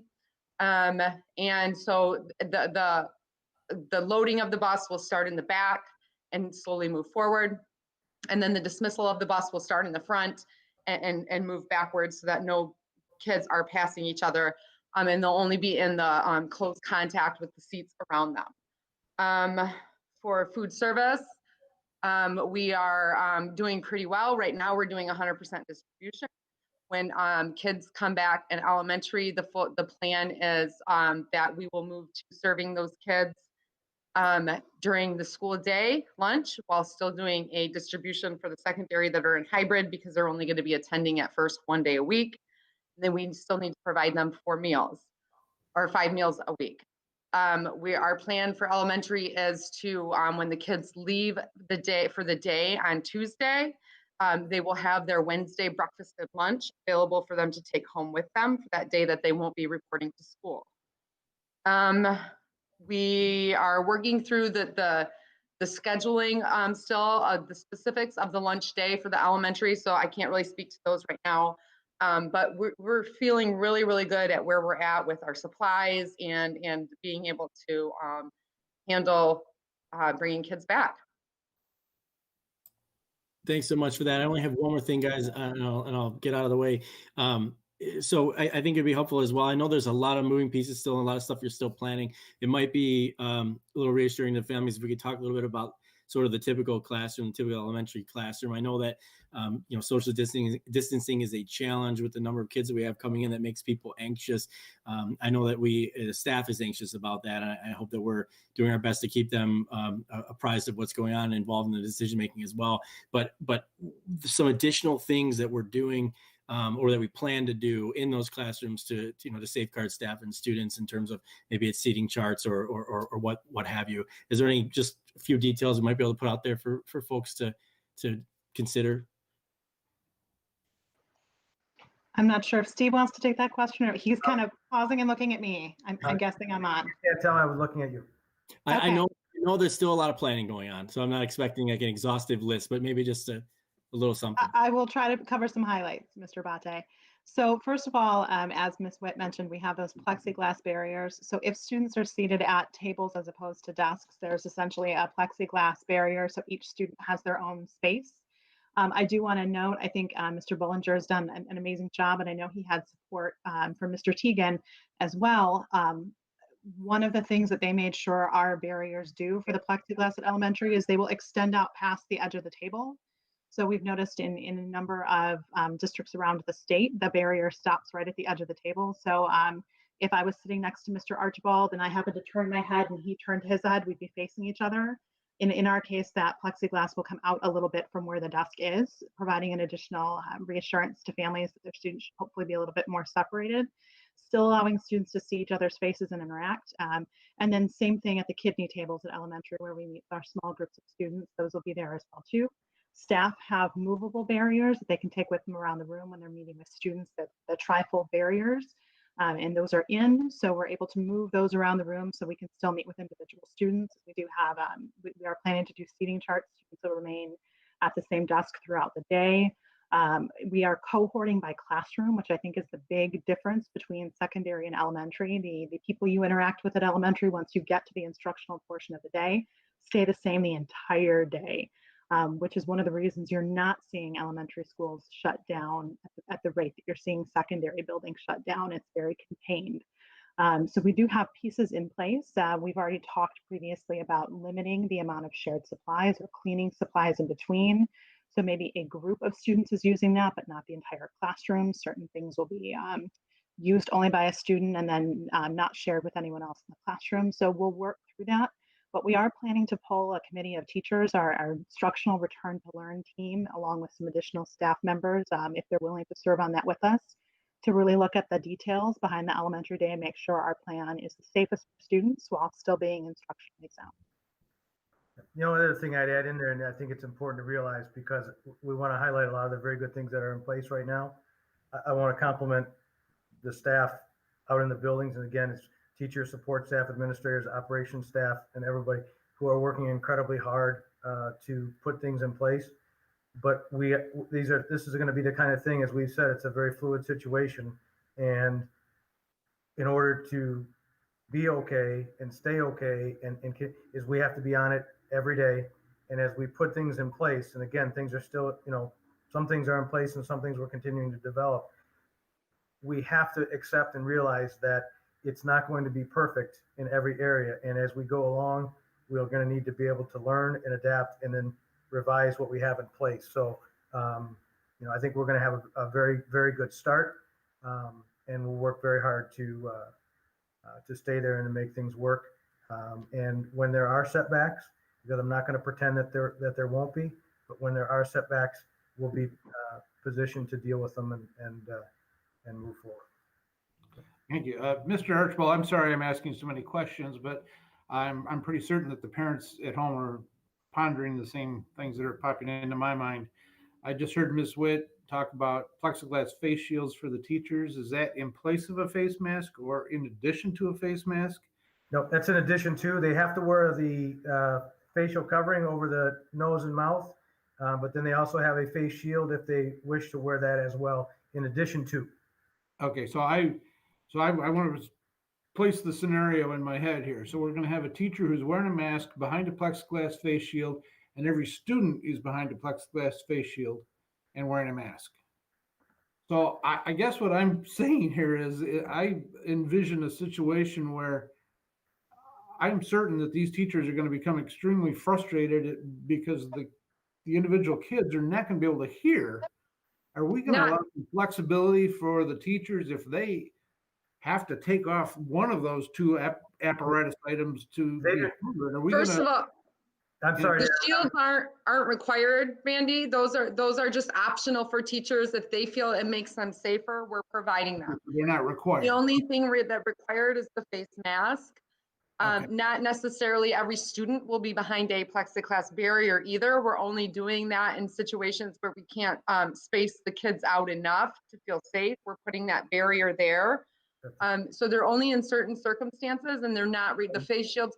We've just supplied enough for every teacher if they choose to use one, and it makes them feel safer. They have the option to do so. Okay, because I'm certain that the parents at home right now are asking the same questions or in their heads what I am. So, and Mr. Clark, there aren't too many questions because there are so many variables at play in this. You have to hear them repeatedly in order to catch it all. So, and that's why we'll also work to put communications down in writing, and Cindy Helton has even have a wonderful transportation video as well that we'll share. So we'll work to communicate that out and make sure that folks. I see the bus as being quite troublesome as somebody who's done a ride along every year and has found out what it's like on those buses. The driving. Yeah. And also, Randy, the clear plexiglass for the kids is most likely on the side of them, not in front of them. It's dividing them between the pier next to them, not dividing the student from the teacher. Okay. So it's not in front of their face, it's on their side. It does both. Oh, it does both. Okay.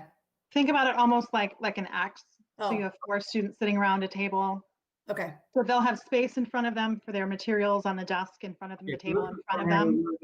They're sitting in a classroom with round tables like we have in a lot of our elementary rooms. Okay. And there are also other ones that just do the side that you're talking about, Carrie, for high school secondary science labs. We're only doing the side. So we do have those as well. It depends on the circumstance and the situation that you're in on which option we're using. Okay. Anyone else have questions? I'd just like to say, for me, for my comfort level in approving this, I just hope that we intend to take a firm stance with those safety precautions. If we can't guarantee the community that the distancing is going to be what we all ideally would want it to be, then the few things that we have in place that are there for protection, the masks and the plexiglass and those things, even though it sounds like a lot and it doesn't sound like typical school and all those things, they have to be there. They have to be there, and there can't be negotiation for my comfort level, for my vote. And I just want that to be out there. Yeah. And it will take a combined effort of support in that from everybody involved, and I'm confident that we'll get that from staff, students, parents, everybody involved. We're all in this to make it work. Ms. Raquel? And yep, one comment that I have, it's not necessarily a question, it's a little bit of immediate and current experience. I do know when my kids were in elementary, quite a few teachers do have microphones, so that will help as well. Same with at the secondary level. But I work at a community college, and the building that I've been in daily, where we have to wear masks every day in the building all day long per Schoolcraft College requirements. And the building that I'm in is our STEM building, which is loud because we do manufacturing, we do plastics technology, we do welding. And I can hear my contractors and other instructors that I'm working with, because we're still in the process of finalizing the construction of that building, and wearing a mask all day with that ambient noise in the background of CNC machines and mills running. I can hear the people I'm talking to. Is their voice a little bit muffled? Yes, but I can still differentiate the voice. Like if someone's coming up behind me and talking to me, I can hear them. I can even tell who it is. It's not muffling their voice to the point that, if you recognize who that person is, you can still recognize their voice. So if that helps parents, with the thought of the muffled voice or not being able to hear, I think with the practices of, some teachers in some classrooms having a microphone or an amplified, device in their room, as well as the muffling is not as severe, I think, as people envision. And, again, coming from personal experience of wearing a mask every day on a college campus with machinery running and talking to contractors has not been an issue. And we do have voice amplification for lower elementary, as well as in any classrooms for students who have hearing disabilities. That's our standard practice already.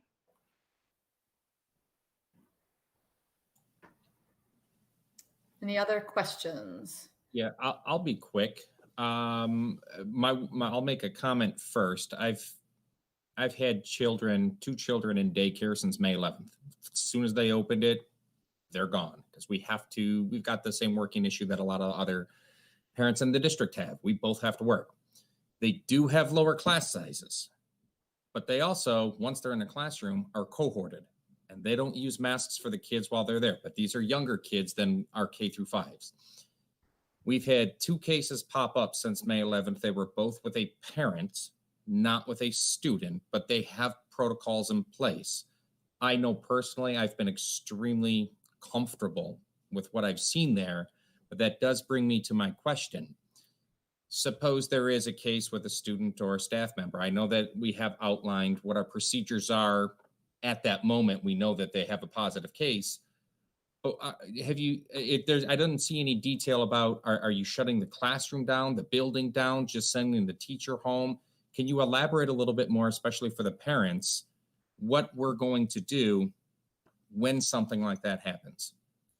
So I think the frustrating part for families is probably that our answer is going to be, it depends. We are typically contacted by the county to inform us that there's a positive case, and then they will give us direction on what to do. So you notice in some of the districts around us, they may have gotten direction to shut down for a day or two, so there was time to do contact tracing, so you didn't continue spreading something in the meantime. They give you very specific directions on what you need to do given the parameters of what the situation is. Is it a parent? Is it a student? Is it an extended family member? Was a student around someone? So the cases are so nuanced, Mr. Schwegler, that it isn't something that we can say, if this, then this. We can give some samples perhaps that will help people feel a little bit more comfortable with it. But know that really the health department will give us very specific guidance based on what the scenario is and who has been exposed. And we'll work with, we have some flow charts from the Oakland County Health Department that we'll review with our nurses and make sure that we're in line with, and can share those out with families as well that demonstrate whether it's exposure or a student or a staff member, and take us through that process in terms of, who to quarantine and how there aren't any magic numbers that I'm aware of right now that says if you have this many, that many are quarantined and so forth, but we'll work with the health department and our nurses and communicate out to families as well, so that but again, I do believe the flow charts and some additional information we can put together to families in advance will be helpful for them, even though they won't be necessarily case specific. So we can get that up. Thank you.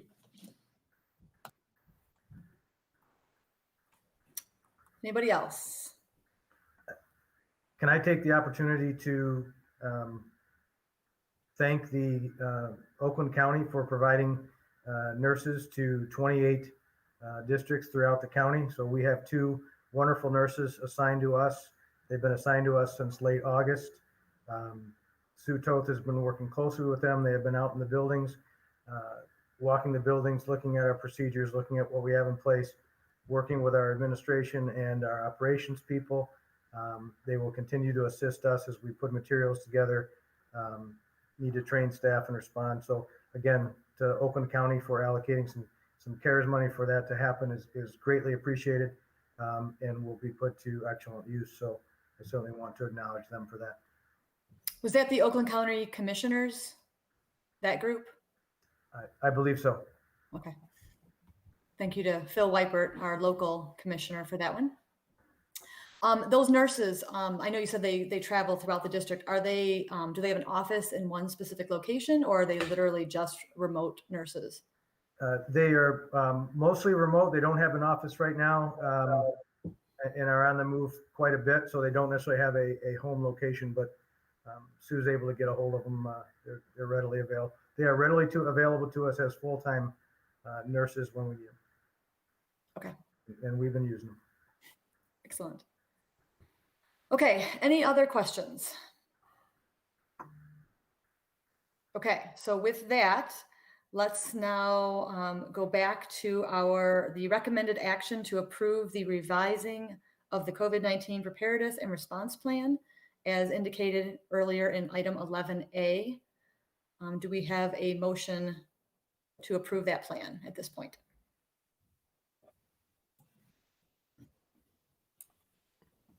I will move that we approve the extended COVID-19 learning plan. I'll second that motion. I would like to also ask the administration to consider accelerating the secondary school timeline if it's at all feasible. I know our families desperately want their kids back in the buildings. Can we just correct that motion? You used the wrong name for the plan. I know there's too many names for the different plans, but Mr. Kennedy, if you could name the revised COVID-19 preparedness and response plan, please.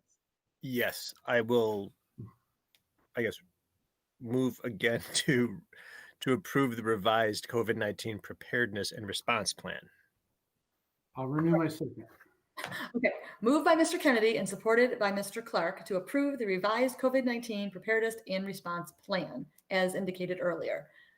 Any additional questions or comments other than Mr. Clark's request to move the secondary up? Mr. Dashner? I agree with Mr. Clark's sentiment about trying to get secondary and high school. I understand we've got the hybrid plan in place and that meshes up the dates, the elementary school.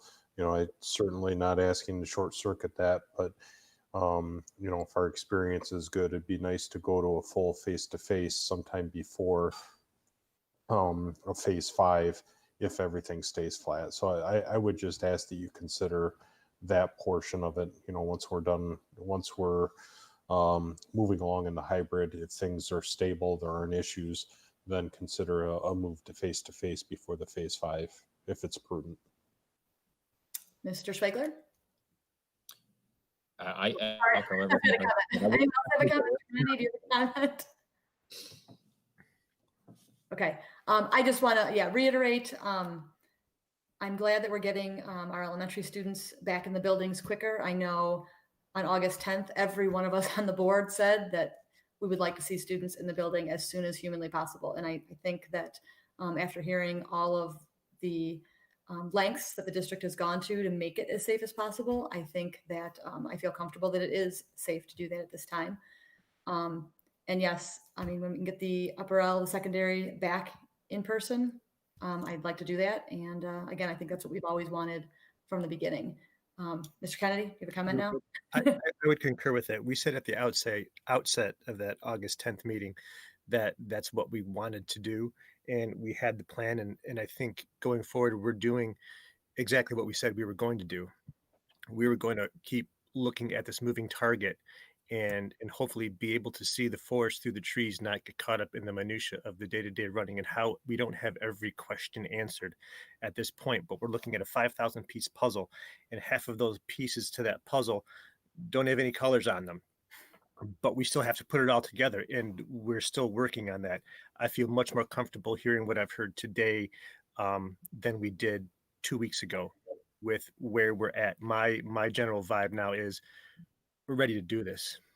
Let's do this. And I'm feeling much more positive with the work, the immense amount of work that our teachers have been doing, our administrative team, our staff, our support, our families, our students. They all deserve applause for working so hard to make this happen. All right, any additional comments? Mr. Abate, please call the roll. Okay, Ms. Hanshaw. Yes. Mr. Kennedy. Yes. I vote yes. Mr. Dashner. Yes. Mr. Schwegler. Yes. Mrs. Ertel. Yes. And Mr. Clark. Yes. Motion passes 7-0. Next up is item 12B, the COVID revenues and expenses to date. Ms. Witt? Good evening. In your board packets, you received an update on what we have spent so far for COVID-related expenses. We've spent $81,727 in PPE supplies, which would include hand sanitizers, face masks, disposable gloves, face shields, and signage. We spent $34,885 in plexiglass barriers for offices, teachers, and student tables. We've spent $114,957 on remote learning software, and this is just to date. We'll be ordering more of all of these things. We have spent $30,679 on webcams, $1,274,260 on Chromebooks, and also the $805,000 of teacher mobile laptops that was approved by the board today. So without those laptops that were approved today, the total expenses that we've spent to date on COVID-related items are $1,536,508. Our total additional revenue for COVID expenses from the federal government is $3,066,000 in CARES funding and $165,000 in ESSER funding, bringing our total COVID revenues to $3,231,000.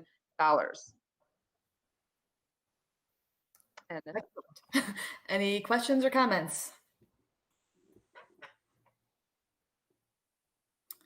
Just real quick, it actually is not necessarily related to that, but I just wanted to congratulate Stacy and her team for maintaining our, was it AA3 bond rating, even given all the turmoil of what's going on. To able to keep that is a great thing for our district. So thank you.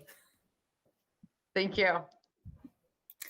Okay, next up is C, legislation. Anything new, Mr. Archibald?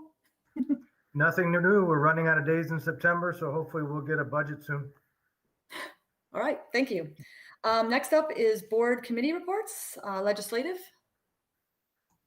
I have nothing new other than to echo Mr. Archibald's comments that there's been a promise out of the legislature to have a budget in place by the end of the month. So, and it looks like it's going to be good numbers for us. Excellent. Okay, policy. Mr. Abate? We looked at a couple items today. Most notably, we're looking to, so we changed the policy so that we need a vote on gifts of 500 and above, but we wanted to, and I believe Mr. Clark had brought this up before, we wanted to find a way to continue to acknowledge those lower donation totals. And we're still kicking around ways, the best possible way to do that. I believe we come up with a solution, but I'm not, we need to figure out exactly what those amounts are going to be. Wasn't that where we left it, Carrie? Yes, for that, yeah. And then we also talked about the SAT requirements. Right. So I think our policy says that we require seniors to take the SAT before they can graduate, and we need to alter that to say it's optional just for this year, because our current seniors did not have the opportunity to take the SAT in the spring as they were supposed to. We're still offering an SAT for them if they would like to take it, but many students have either already taken it or they've already applied to college, so they don't need to take it at this point. So we need to change that just for this year to make it optional. Yeah, thanks for adding that. That actually is the most notable. Okay. Finance. We had a finance meeting a couple of weeks ago, just starting to look at revising the budget. We don't necessarily have the final budget number from the state yet, but it's looking like funding will be flat. So Stacy or Ms. Witt was going to start looking at building that budget revision with a goal of, call it, freeing up a little bit of that money that we had cut. But we're still moving forward in a conservative manner just because we don't know what next year is going to bring. Okay. Facilities and grounds. Have you guys met? Yeah, so we had a kickoff meeting, so to speak, after the bond vote with the committee, IDS, and Barton Mallow. We got the ground rules and setup of how we're going to move forward with our meetings, which will be monthly. And they are moving forward with some design projects at this point, meeting with stakeholders and buildings, creating the list of the phasing projects. Certain projects will happen in phase 1, other projects in phase 2, which keeps the bond money so that we're not raising taxes on anybody, but still able to do the full breadth of projects to the tune of around 97 million, which was the total bond. So we're starting to kick off. We're starting to get some design going, some meetings going, stakeholder input, and moving forward with some projects that hopefully we'll be seeing some shovel and ground in the next spring to summer. Excellent. Curriculum and communications. We have not met. We meet next on October 8th. All right. One more, actually, we actually have a new committee. Judy, if you want to add this on the list next time. Oakland Schools has created a diversity, equity, and inclusion committee. It meets once a month on Wednesday. We weren't able to make the first one, but Miss Ertel and I have volunteered to be on that committee. So their next meeting is next Wednesday, and I'm able to attend it. So I'll be going to that. And we will be discussing a toolkit that Oakland ISD has provided to schools. I think it is a newer toolkit to help schools with their equity, inclusion, and diversity. So we're going to be going over that on how to use that. And then the districts that have started to use it, they're going to share the way they were using it. So should be some interesting work. So we'll go from there. Next up is other. Mr. Archibald, do you have any other? I do not. And nor do I. All right, so item number 13 is reports. First up is the South Lyon Educational Foundation. Yeah, the SLEF leadership, I think, is excited or looking forward to things settling a little bit so that they can get a little bit more time with our staff and administration, talk about how they can be helpful with the fundraising they're doing. And I think the big news is what the president called in for. They're still doing a remarkable job with fundraising for the benefit of all of our students, despite the challenges that are out there right now during the pandemic. So kudos to them, and we really appreciate everything they're doing. Excellent. The other report is the technology report for September of 2020. Just a couple of highlights. We have distributed already 2,900 Chromebooks and 50 hotspots. Although those just started coming in, so I know that we have still another 200, I think, to distribute.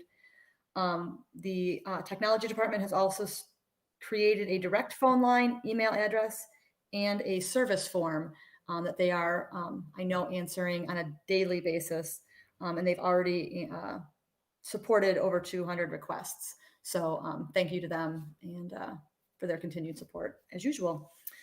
Next up is item 14, our second opportunity for public comments. So with that, we will get started. First up is David Price. He states, how can the board approve 100% student return at the elementary schools when they themselves are not willing to hold a board meeting in person with 12 people in a room that easily hold 10 times that?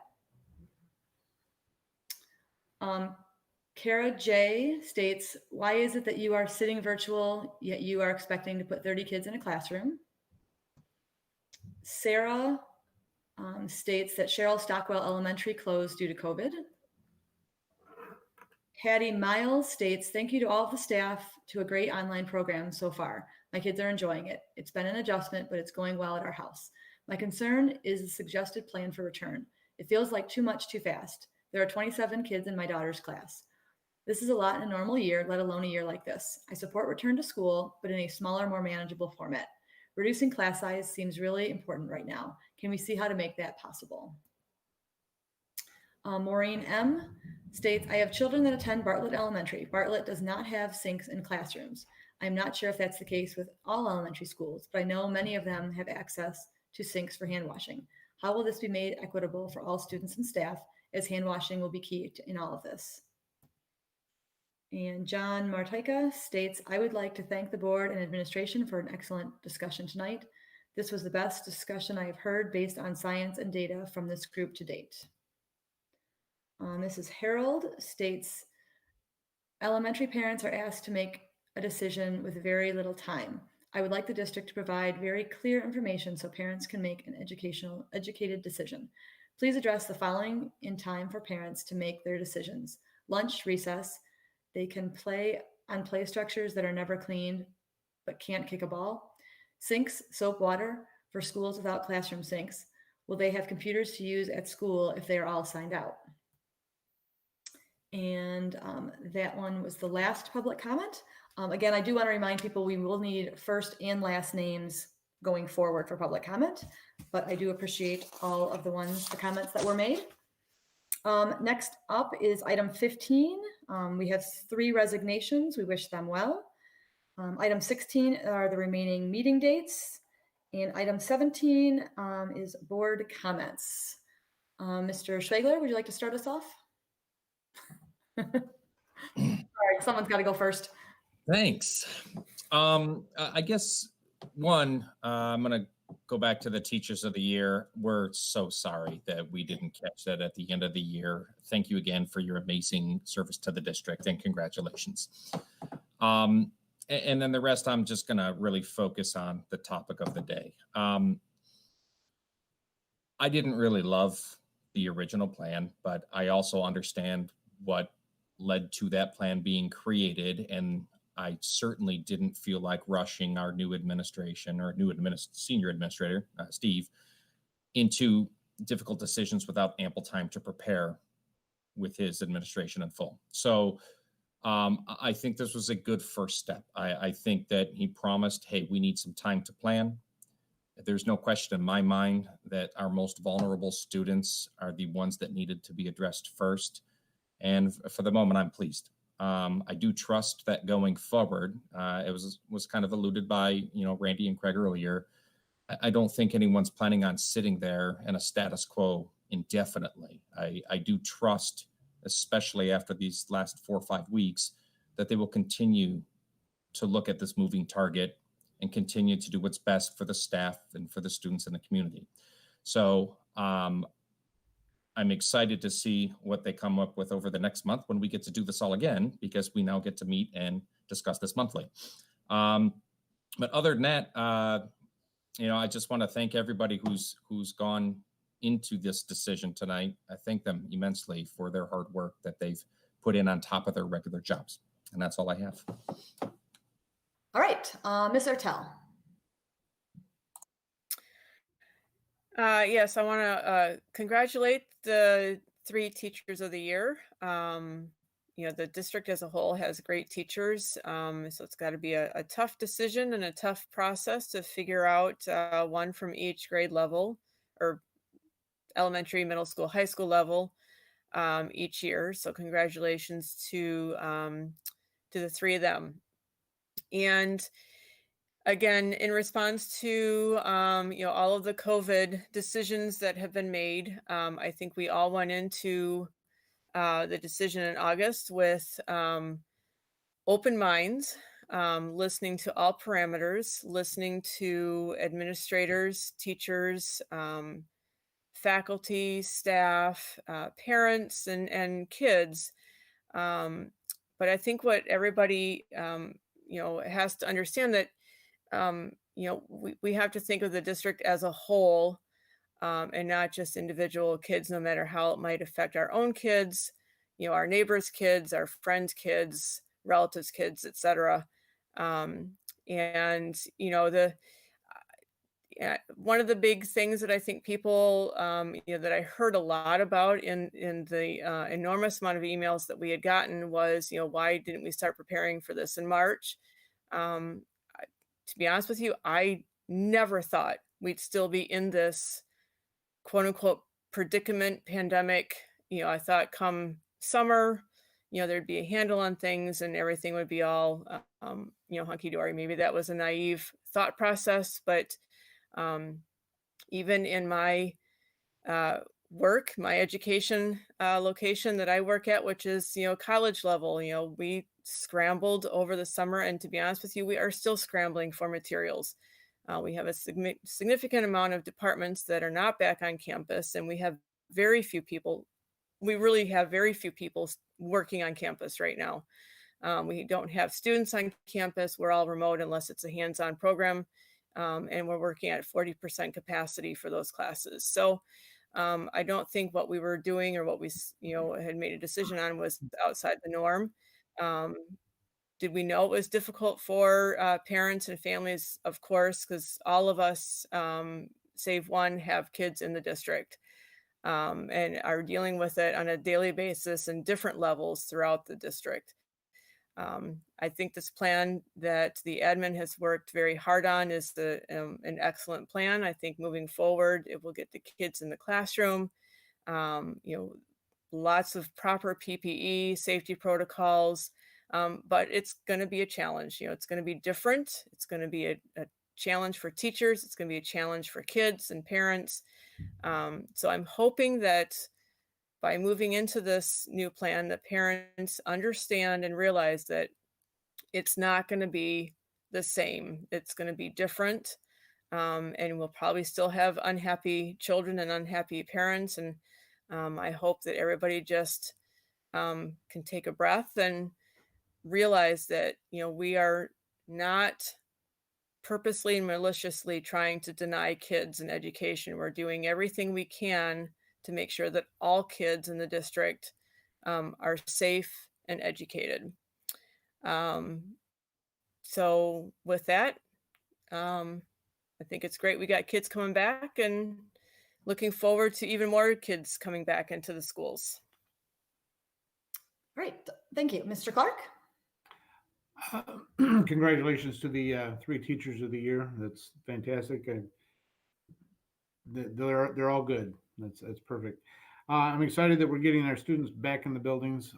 We've started down that path. I expect that there's going to be some bumps in the road, and I'm hoping that both the staff and the parents are going to be understanding of those bumps in the roads, and there are going to be protocols that we have to follow in conjunction with the health department. We're going to make the best decisions we can. So I would encourage everybody maintain calm and appreciate the fact that the teachers are going to be entering a drastically different environment than they're used to, and we're going to have to be patient and get this worked out and make sure there's as few bugs as possible. But thank you. Thank you.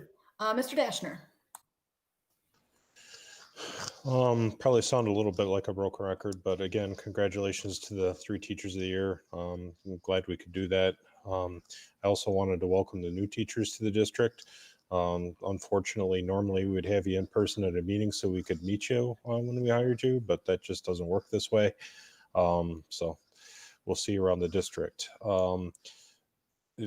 Kind of building on what Jenny said earlier, the teachers, the admin, and all of us on the board really have the best for the students in mind. We did not do any, like she said, we didn't do anything maliciously. We're trying to do the best we can in an extremely crazy situation.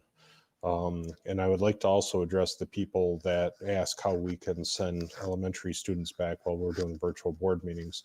The easiest way to describe that is emergency orders. The latest emergency order that's still in effect for indoor gatherings in our area limits it to 10 people. So yeah, we have 7 people on board. We could probably bring Mr. Archibald with us and have a couple IT guys there. But then we would still have to have other members that are in on these meetings remotely anyway. And quite frankly, the access we give the community when we do remote meetings is better than what we'd give if we were doing in-person meetings. So it isn't from a reluctance of doing it. It's an emergency order that makes it difficult for us to do it when, the governor will allow multiple kids or, 30 kids in a classroom. I don't know what to tell you. It's just the way it is. I think if we could be in person and have all of us there and be able to cast it not on YouTube Live like we did, we would do that. But unfortunately, our lawyer tells us that that's not advisable right now, given the current status of emergency orders. So we're playing by the rules. We might not like them all. And anybody that has kids in sports, you've seen it there too, where sports can go forward, then they can't. Now they can, but they have to wear masks. So it's kind of the sea of orders that we're stuck in, and we're dealing with it just like the schools are. So that's all I have. Good night, everyone. Thank you. Mr. Kennedy. Mr. Dashner tipped on the last point that I was going to make that nobody else had spoken to yet. We had talked about a while ago, I think, when the students go back to school, we would be able to conduct meetings in person again. I think we still, strive for that. Applause to Nancy, Emily, and Matt. kudos and thank you for doing what you do, and the rest of our staff that has helped us get into doing something that we've never done before, that I don't think anybody has ever done before. So when I step back and take a look at the forest through the trees, we've done an enormous amount of work. And we should all be proud of ourselves for the arguments that we've had, the discussions that we've had, and the progress that we've made doing what we're doing. And I would once again ask the modicum of patience and flexibility and an undeniable effort from our community to make this work so that we can do this right and be the group of people, the district, the families that that made it work to set that example for the rest of our communities around us to get it right. I think we can do that, and I'm very positive that we can all do that. So thanks again, everybody. Thank you, Mr. Abate. All right, thank you very much. So our Teachers of the Year, very richly deserved awards. And how good did that feel to just celebrate something for even a few minutes, right? To remind us that there are so many things that still to be grateful for in such a crazy year that we're dealing with, an unprecedented year. So thank you to them for their service, and congratulations to them, to our staff, to our administration, our teachers. You are responding to enormous pressure with grace and skill, and it's just admirable what you're doing. I hope folks appreciate just the sheer impossibility that we feel in these situations sometimes in making decisions, knowing that there's just no way to satisfy every need or every opinion in the district, and that's really tough. I want to talk for a second just about community because I think it's important. 6 of us on the board have kids in our schools. They range from my youngest, who's just starting in ECC, all the way up to seniors in high school. They're represented at every level: middle, elementary, high school, gen ed, and special ed. So the anxiety that's out there, the concern, the uncertainty, we're feeling it too. And we just have the situation, or the good fortune, I suppose, for lack of a better phrasing there, to be sitting in a seat here to make a decision. And it's a tough time to do that. But we as a community cannot afford to be as divided as we've been. And I know that it's an election year, and I know that there's politics out there, and opinions and feelings, and the passions are running high. But we have to remember that the thing that ties every one of us together, every one of us, the families in this community, is that we want success and safety for our students, and we want our district to run well. And that's all we're up here to do. And so I would say, I think the best way to remember that going forward, in the way that I found it best to communicate with folks productively, is please assume best intentions. Okay. I assume even when we get an email where the passions are running high and the language is sharp, I know where it's coming from. I assume it's coming from a good place, a place of wanting to protect your child and to have the best for them. And we get that, but we really need to assume good intentions among all of us, because nobody is up here looking to mislead. Nobody is up here looking to do a poor job or make a bad decision for the community. We're really, really dancing as fast as we can in a situation we've never been in before. So thank you so much for your patience, everyone, and know that we're going to do everything we can and continue to do everything we can to keep our kids safe and make this year successful. Thank you very much. Thank you, Mr. Bate. All right, to finish up, congratulations again to the Teachers of the Year. I'm glad we did get a chance to celebrate you finally. Mr. Archibald, when you deliver their awards, please make sure you get some pictures so we can post those on the district website. Couple of quick shout outs, elementary secretaries and high school middle school counselors. I know that group especially worked incredibly hard the last week before school started. And I know that went well into Labor Day weekend.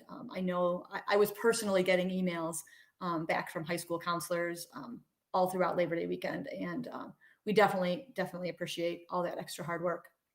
And to elementary secretaries that are probably going to have to start that process again going forward, thank you in advance, I guess. Food service, quick thank you to them. They are doing a phenomenal job. I actually signed up our family for that, and we picked up our first order last Thursday, and it was amazing. Very, very wonderful food. There was even some foods that the district, they had actually created and put it in their own little takeout containers that we just put right in the microwave. My daughter was able to actually do it by herself. It was very good. And just so everyone knows that right now, thanks to the USDA, all meals are free for all of our students 18 and under, and our special needs students 26 and under. So if you need some really good food for your kids, I highly recommend you start picking those up because you won't be disappointed. And lastly, just again, a personal experience again. I can't say how great the start has been with the virtual remote start. I have a high schooler with special needs, and her teachers have gone above and beyond to make this year start and feel as real and as normal as possible. It's been amazing. She's had, scheduled even her IEP services have been scheduled already, and even had a couple of those appointments, breakout rooms with co-taught teachers. And again, everything, I couldn't be happier with the way our teachers have gone above and beyond to really figure things out. So great start. I look forward to starting to get the students back in October and seeing where the year brings us. So with that, I will take a motion to adjourn. So moved. Support. Moved by Mr. Clark, supported by Ms. Ertel. Mr. Abate, please call the roll. Yeah, I couldn't unmute for a second. I'm sorry. This is an important one too. Mr. Clark. Yes. Mr. Tell. Yes. Mr. Schwegler. Yes. Mr. Dashner. Yes. I vote yes. Mr. Kennedy. I vote yes. And Ms. Zanshaw. Yes, motion passes 7-0. We are adjourned.